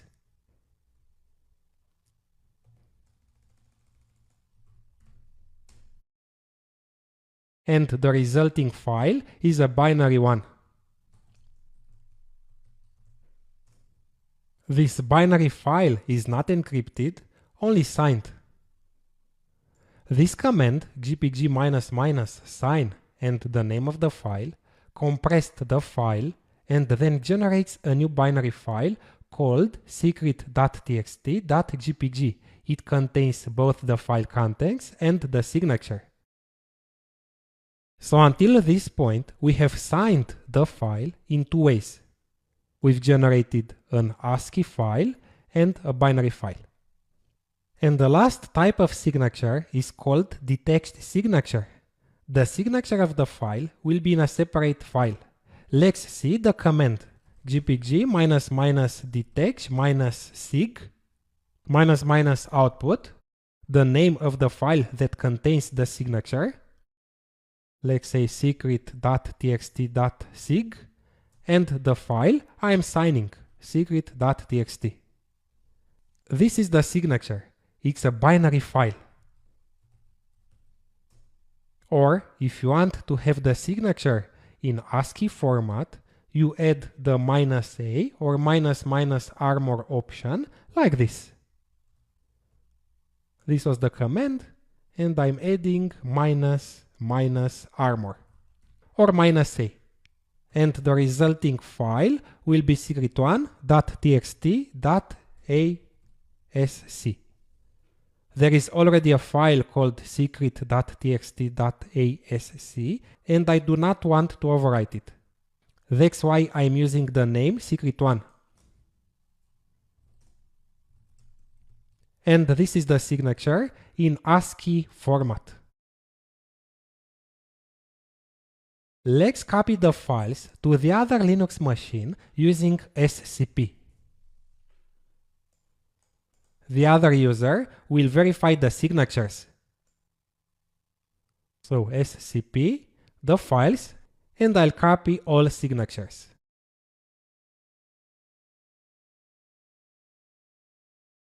The user, the IP address, and the path where the files will be copied in the home directory.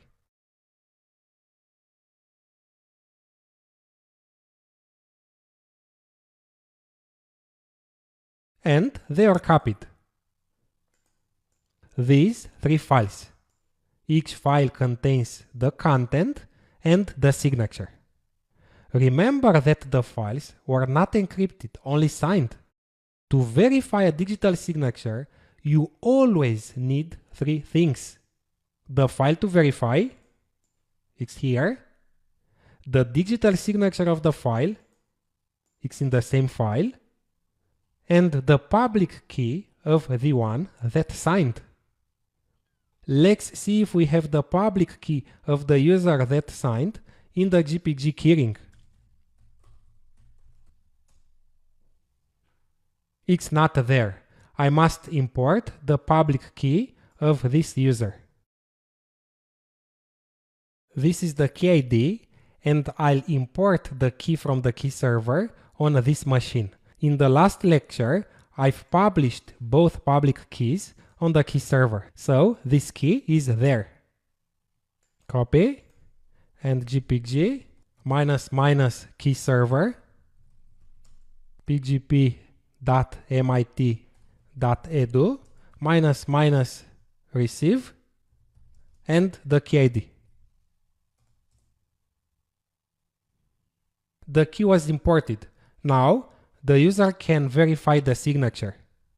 Given a signed document, you can either check the signature or check the signature and recover the original document. To check the signature, use the --verify option, like this, gpg --verify, and the name of the file that contains both the file's contents and the signature. secret.txt.asc. And this is a good signature. We can assume that the file comes from the real user and was not changed in transit. To verify the signature of the other file, the binary one, I'll use the same command. And it's a good signature. The signature is good, but I've got this message, this warning. This key is not certified with a trusted signature. Is that okay? And the answer is that in these conditions, the warning is okay. A trusted signature is a signature from a key that you trust, either because you have personally verified that it belongs to the person to whom it claims to belong, or because it has been signed by a key that you trust, maybe through a series of intermediate keys. In our case, we've just imported the key from the key server without any other verification. This level of security is enough in most cases. Another option is to verify the signature and extract the document. We'll use the --decrypt option like this, gpg --decrypt or -d, it's the same, and the name of the file that contains the clear text contents and the signature, secret.txt.asc. And we see the content of the file and that the signature was good. The command printed out the content of the file at the terminal. If you want to create another file with that clear text content, you can use an output redirection like this or the --output option. Let's say secret.txt. This is the signature and this is secret.txt, the initial file. The file I have signed. Let's see how to verify the detached signature.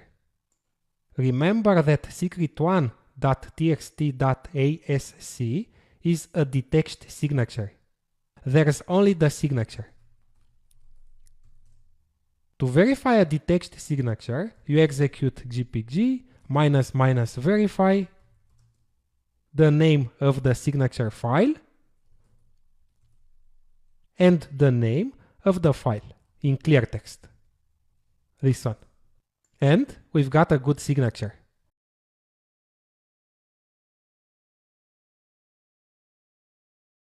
In this lecture, I want to show you how to symmetrically encrypt a file for a recipient and sign it in one step. This will attach the signature to the encrypted file. To asymmetrically encrypt a file, you need the public key of the recipient. He will decrypt the message with the corresponding private key. We've seen a lot of examples in the previous lectures. I'm creating a new file called topsecret.txt. I'm using an output redirection.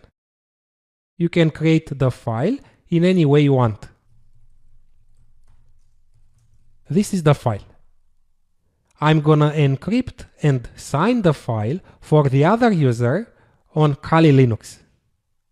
I've already imported its public key in the GPG keyring. Let's see the keyring. GPG -- list keys. This is the public key. Let's see its ID.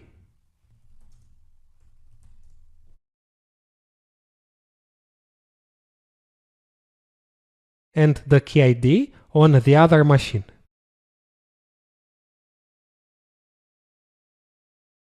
We notice that this public key is also in the GPG keyring of the user on Kali Linux. And I'm executing GPG -e -r and the key ID. -r comes from recipient.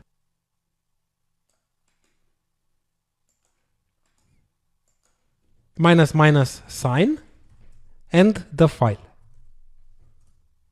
It's asking for a confirmation and I'm choosing yes. The file will be signed with my private key, so I must unlock it.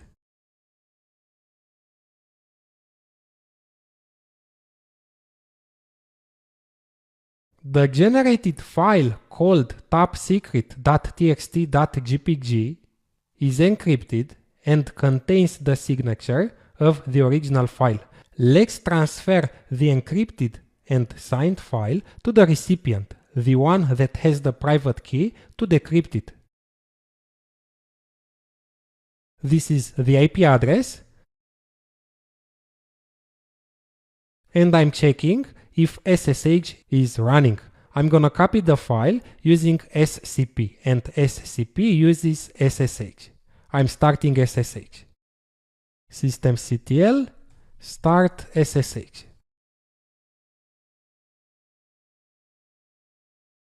SSH is running. So SCP, the file, Kali, the user, at the IP address of the server.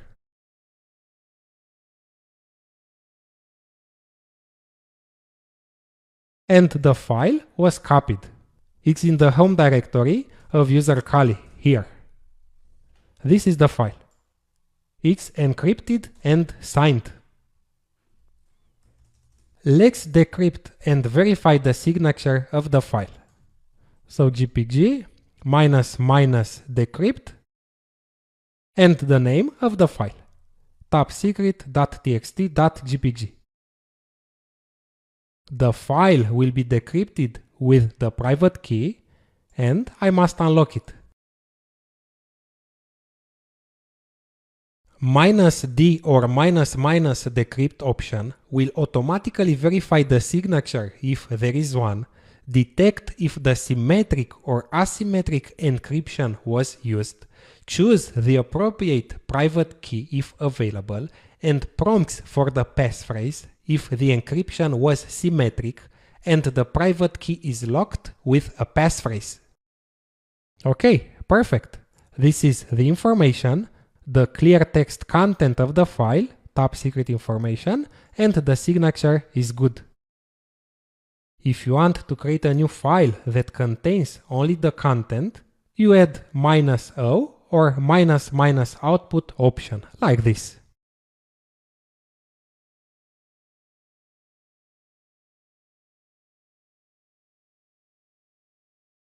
Perfect. It's a good signature, and a new file called file.txt was created. It contains the secret content. The same content.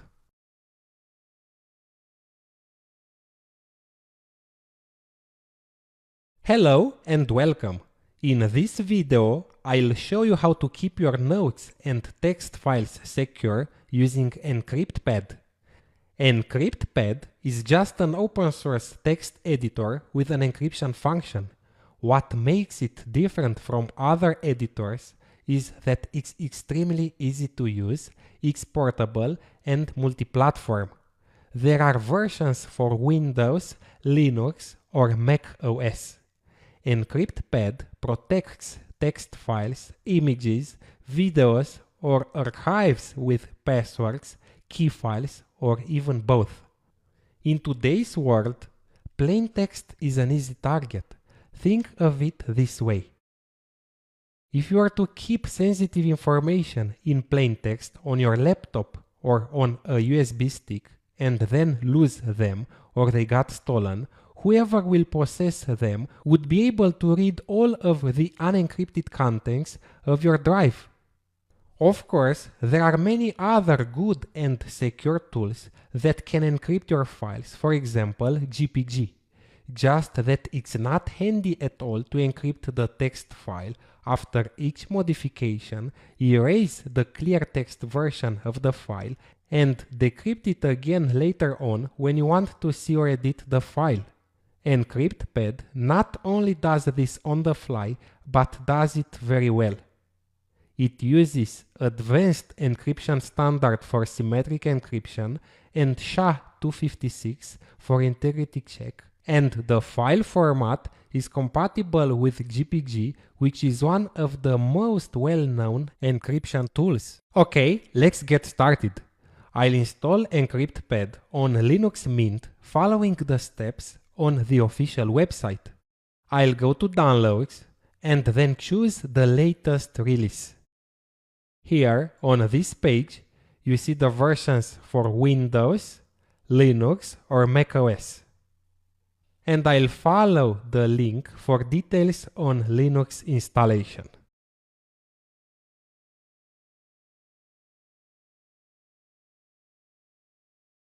I'll install it on Linux Mint via PPA. You should follow the same steps for Ubuntu as well. First, I'm adding the new repository. I'm becoming root, sudo su, and I'm pasting that line. And then apt update and apt install EncryptPad and encrypt CLI.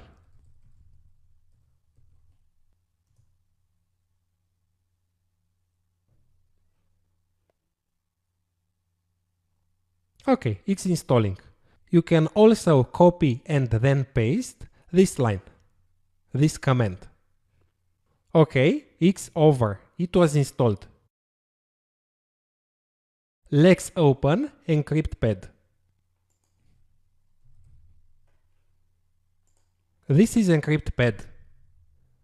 We notice it's a normal text editor like Notepad or Notepad++, just that the text file will be encrypted. Let's play around with it. I am writing something inside the file. Let's suppose this is a secret. Before saving the file, you must set a passphrase. Set passphrase. Use something complex, at least 12 or 14 random characters, including digits and special characters, or 6 to 8 random words. Just for this example, I'll use something simple to write it fast. Okay, and I'm saving the file on my desktop. EncryptPad supports two encrypted file formats, GPG and EPD. The GPG file type is for well-known OpenGPG format and is compatible with other OpenGPG tools. You can use it when opening a file even if EncryptPad is not available. For this example, I'll choose the EncryptPad format and save. Let's go to my desktop. If I try to open the file using a command like cat or less, or an editor like Notepad, Notepad++, or Vim, you'll see random gibberish. The file was encrypted using advanced encryption standard. This is the contents of the file. X encrypted. Later, when I want to open the file using EncryptPad, it will ask for the passphrase. I am writing the correct passphrase. Okay, this is the file. If you want to use a private key for the symmetric encryption instead of a passphrase, it's simple. You just click on Generate Key and then choose a key path, which is the directory where the key will be saved. Let's choose the desktop directory and the key will be named my key. And save. And OK. The next step, which is optional, is to choose a passphrase that will be used to encrypt the secret key. This is double protection because even if a hacker somehow using an exploit gets your key, that will be of no use without the passphrase. And OK. Do you want to use the generated key for this file? And I'll choose no. I want to save it as another file also on my desktop. Let's say my secret 1. And I'll set the encryption key for the newly created file. This is the key, open, and OK. And I'm entering the passphrase for the key. Perfect. Later, when I want to open the file, I will need both the key and the passphrase. It's asking for the encryption key. I'm selecting my key, open, and OK. And the passphrase for the key. And this is the file. Take care not to lose any of them, as there isn't a known way to recover your data. The file will be forever lost. Hello guys and welcome. We'll start a series of lectures on steganography. Maybe you wonder what steganography is. Is in fact stenography and I made a mistake?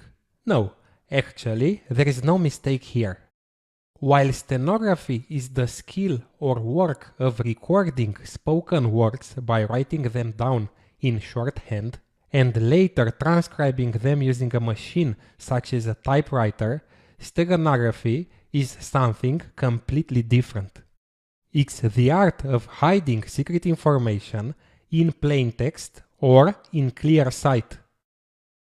Steganography tools can easily embed secret files into images, movies, audio files, or other file formats.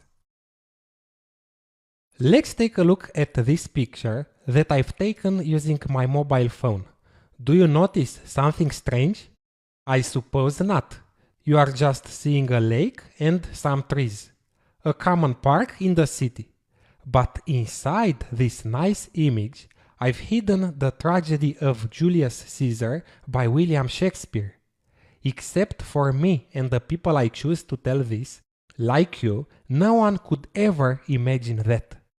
I can post the image somewhere on the internet and later access the historical play of William Shakespeare easily and in privacy. The word steganography comes from the Greek word steganos, which means hidden, and graph or graphia, which means writing. Let me tell you a nice story. One of the first recorded use of steganography is when Herodotus mentions how a Greek ruler sent a message to his vassal by shaving the head of his most trusted servant, marking the message onto his scalp, then sending him on his way once his hair had regrown. Nowadays, though, we make use of the modern techniques and we insert secret files into other files. Maybe you wonder why someone would use steganography when there are so many strong encryption algorithms available, so strong that virtually no one can ever crack them. The answer is very simple. Even though the encryption is so secure, it doesn't actually hide the existence of the message. Anyone can see that an encrypted message has been sent, and even though no one can read it, merely communicating in secret can trigger alarms and make others suspicious. Once a third party determines that you are communicating in secret, they can force you or the person you are communicating with to tell them what you are hiding, or they can simply intercept the communication and destroy the encrypted message. This is where steganography comes in. Unlike cryptography, the purpose of steganography is to hide even the mere existence of the message that is being sent. Let's see step by step how it really works. First, the secret file is encrypted. This is not mandatory, but is highly recommended, and many steganography tools do that automatically for you. The file that is hidden is called embedded file. Then, the information, encrypted or in clear text, is embedded into a cover file according to an algorithm. In most cases, this is an image, an audio or video file. The steganography algorithm decides how to hide data and how to randomize the placement of the data in such a way that the cover file remains visually the same. If someone is looking simultaneously at the original cover file and at the file that contains the embedded message, he would see no difference at all. The cover file that contains the secret message or the embedded file is called stego file. After the secret file was embedded, the stego file is sent normally to the destination. If the stego file is an image, the user can post this and other images on a website, forum, or simply send them in clear text per email. If someone, such as an attacker, captures the traffic, he won't be suspicious because it's just an image. Eventually, the user sends more images as a distraction. The steganography algorithm should be strong enough so that no one could tell the difference between the initial image and the one that contains the secret message. And even if somehow the attacker is strong enough to extract the embedded message, this will be encrypted anyway. Take a look at these two images, the original one and the one that contains the historical play of William Shakespeare. I'm sure you won't see any visual difference no matter how close you look and how much you zoom in.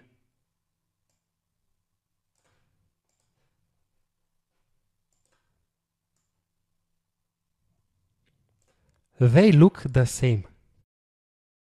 At the destination, the one that knows that there is a hidden message there applies the same steganography algorithm and extracts the message. Most of the time, he needs a secret key that was previously shared with him to extract and then decrypt the message. I'll show you in a short while a practical example. Now that we've seen what steganography is and how it can be used, maybe you wonder how someone could modify an image or an audio file without anyone else to find out that there is a secret hidden. If you use an audio file as the cover file, you should know that there are a lot of frequencies too high or too low that the human ear cannot detect anyway.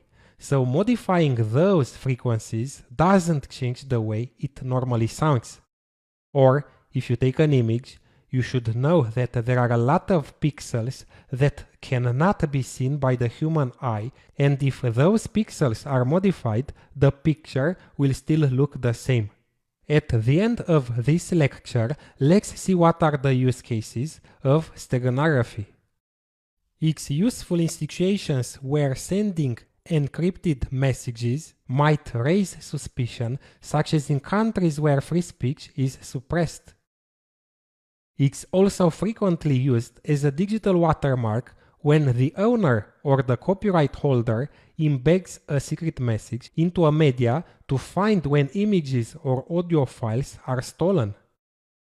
You can also use steganography to embed a private key like the one used by SSH or by cryptocurrencies, or any other secret files like the one that contains passwords or other sensitive information in an image, and then post that image somewhere on the internet where it's always available. It's like a backup, but a very secure one. No matter where you are, you will be able to access the secret information. Or imagine that you want to take with you a secret document. You don't want to use a USB stick that can be easily discovered or send the document by email. You can simply embed it in an image and do whatever you like with that image. Note that if you post a photo on a website like Facebook or Instagram, there is the risk that the image will be automatically scaled, and that means changed. The embedded message will be lost. The Stego file has to remain unchanged. At the end of this video, let me demonstrate to you that the tragedy of Julius Caesar was indeed hidden in that image. This is the image, img.jpg.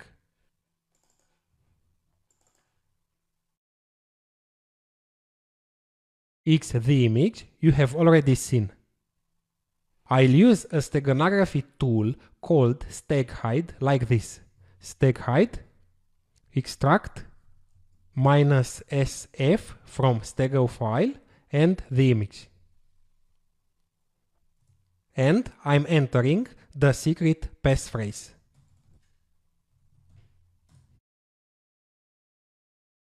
And the secret has been extracted. It wrote extracted data to juliuscaesar.txt. This is the file. It's the entire historical play of William Shakespeare. In the next lectures, we'll dive deeper into steganography, and I'll also show you many live examples. Let's dive deeper into steganography and see how an image can embed another file without destroying the original one or without anything being noticed. An image is composed of pixels.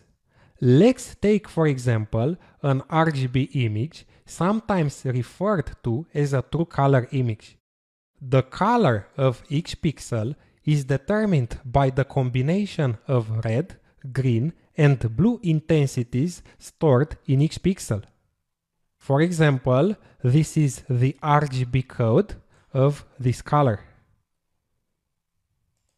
and the RGB code of this one. RGB images are stored as 24-bit images where the red, green, and blue components are 8-bit each.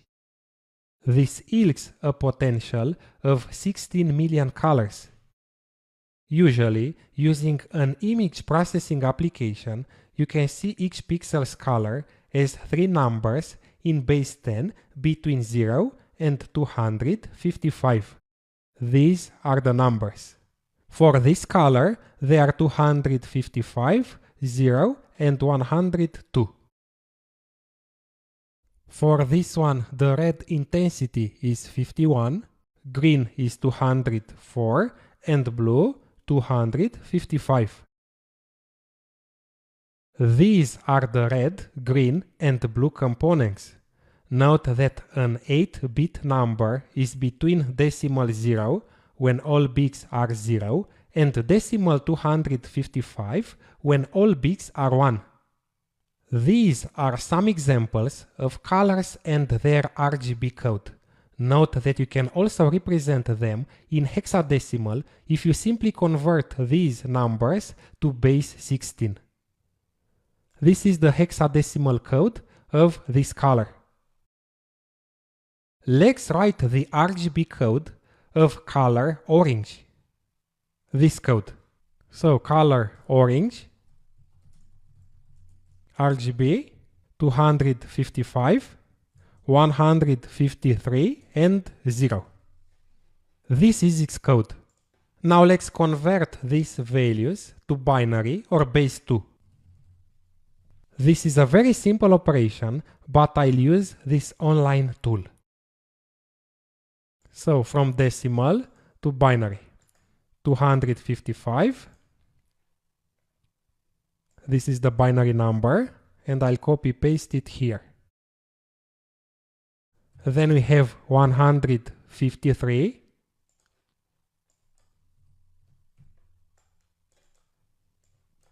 I'll take the binary number and 0, which means 8 bits of 0. 4, 6, 8. Okay, this is the color orange in binary. Perfect. Now, there is a term called the least significant bit, or LSB, of any byte and is the rightmost bit. This rightmost one is the least significant bit. This one. This one for the second byte, and this 0 for the last byte. Now, in the context of steganography, the secret file will be hidden by manipulating and storing information in the least significant bits of the image or the sound file. If a user manipulates the least significant bits of a color in a pixel, the effect will be so small on the amount of that color that the human naked eye will not perceive it at all. However, the more bits a user replaces, the more obvious the alteration will appear to both a statistical and a visual inspection. Let's suppose we want to embed 3 bits, 1, 0 and 1 in this pixel. 1, 0 and 1. So the resulting pixel will be this one. Here is 1, here I'll put 0, the second bit, and 1. So the new RGB code of the color will be: the first byte will remain 255. Okay, let's see the value of the second byte. Now I'm converting from binary to decimal. This is the binary number and it's 152 in decimal, in base 10. And the last one will be 1.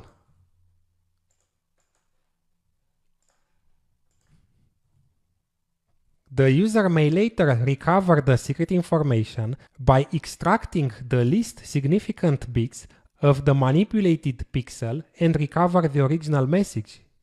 Let's see how this new color looks like.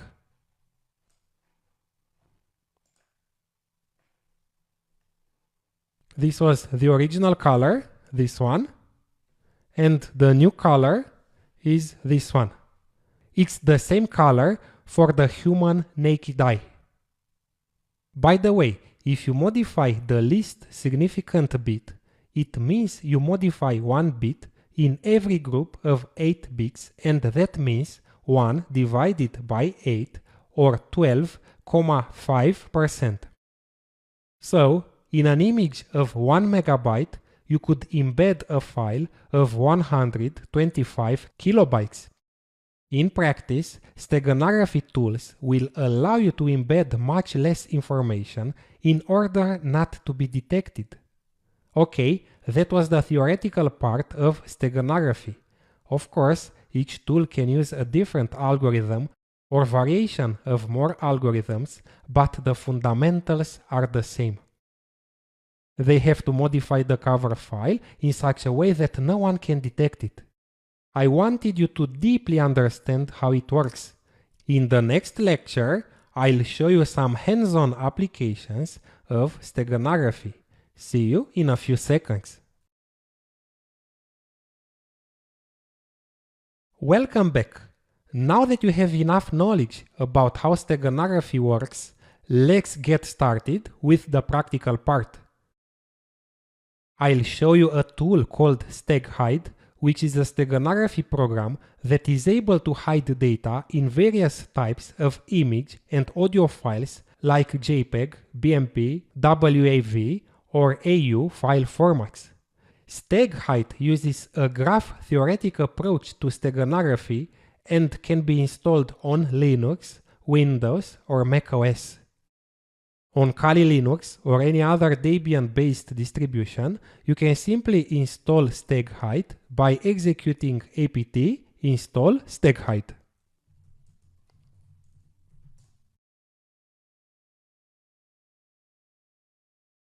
Okay, it was installed.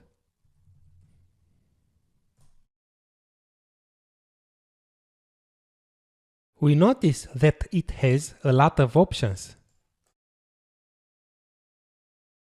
In this example, img.jpg will be the cover file and Julius_Caesar.txt the embedded file.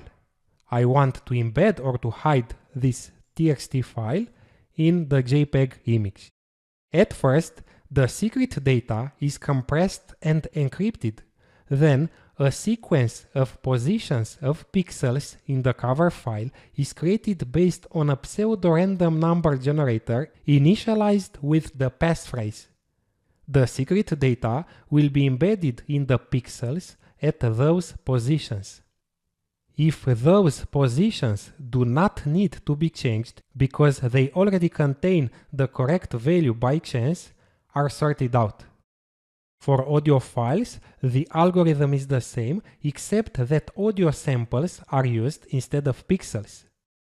By default, encryption algorithm is Advanced Encryption Standard, which is an extremely strong encryption algorithm. If you want to dive deeper into how StegHide works, read Xman page. This is Xman page. You'll find here a lot of information. For the following example, I have as a cover file the same picture you've already seen in the previous lecture. I took it by myself using my phone. Inside this picture, I'll embed the tragedy of Julius Caesar by William Shakespeare. I've downloaded it from the Gutenberg project as a text file. This is the Shakespeare's play. I recommend you to have both files in the same directory, the directory where you'll execute StegHide. I have them in the home directory of Kali user in another directory called stego.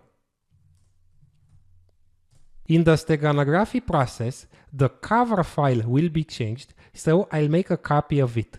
I want to have the original as well. So cp, the file, and the copy will be named img_original. Now both images are the same and we can always check this by calculating their hashes. Like this. It's the same hash, so the files have the same contents. Let's see what's the capacity of the carrier file, the cover file. StegHide info img.jpg. And we see its capacity, almost 140 kilobytes. Let's embed the secret file into the cover file. StegHide embed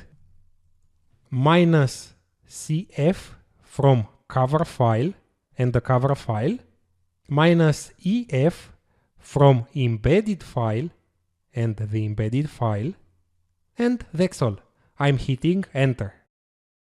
Now it's asking for a passphrase. Always use a strong password of at least 12 random characters or if you use a passphrase, use at least 6 or 7 random words.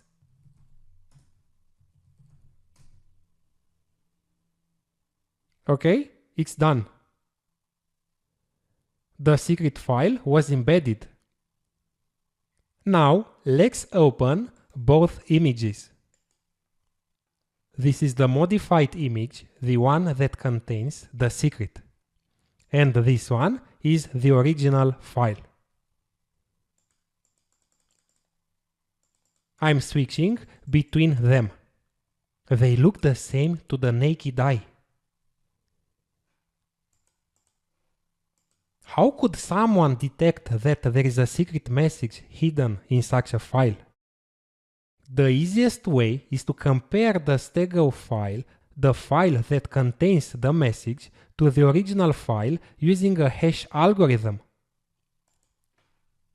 There are changed bits in the Stego file, so its hash will be different. Let's see their hashes. And it's different. We notice that the hashes of these two files are different, so that means the files are different. But if it's so simple to detect the existence of a hidden message, what's the purpose of steganography after all? In this example, I have created a copy of the original image on purpose to make my point and show you this. But in a real-world steganography use case, you should always use unique images. There should be no original image that someone can compare the Stego file to. Any image that is taken using a digital camera is theoretically unique. You cannot take the same image again. There will be a small difference in light, colors, and so on. Or a print screen could be also unique. Being unique means that there is no other image to compare to, and we've solved the problem. The second way someone can detect that a file contains a secret image is by using stag analysis. Stag analysis is the study of detecting hidden messages using steganography. This is analogous to cryptanalysis applied to cryptography. The problem is generally handled with statistical analysis. In practice, however, it's extremely complicated to break steganography. Let's move on and try to extract the secret file. In the current working directory, there is also the original file I have embedded. I'm gonna rename it so it won't be overwritten in the extraction process.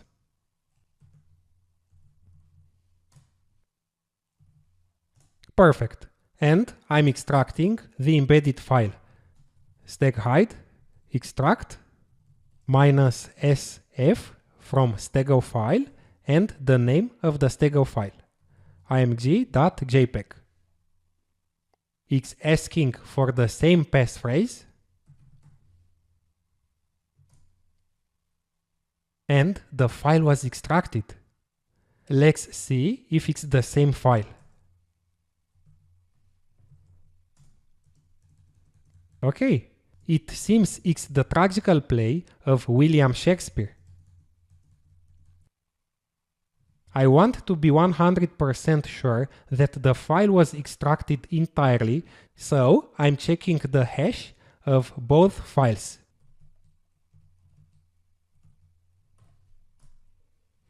And it's the same hash, and that means it's the same file. Okay, that's all about stag hide and steganography. Thank you.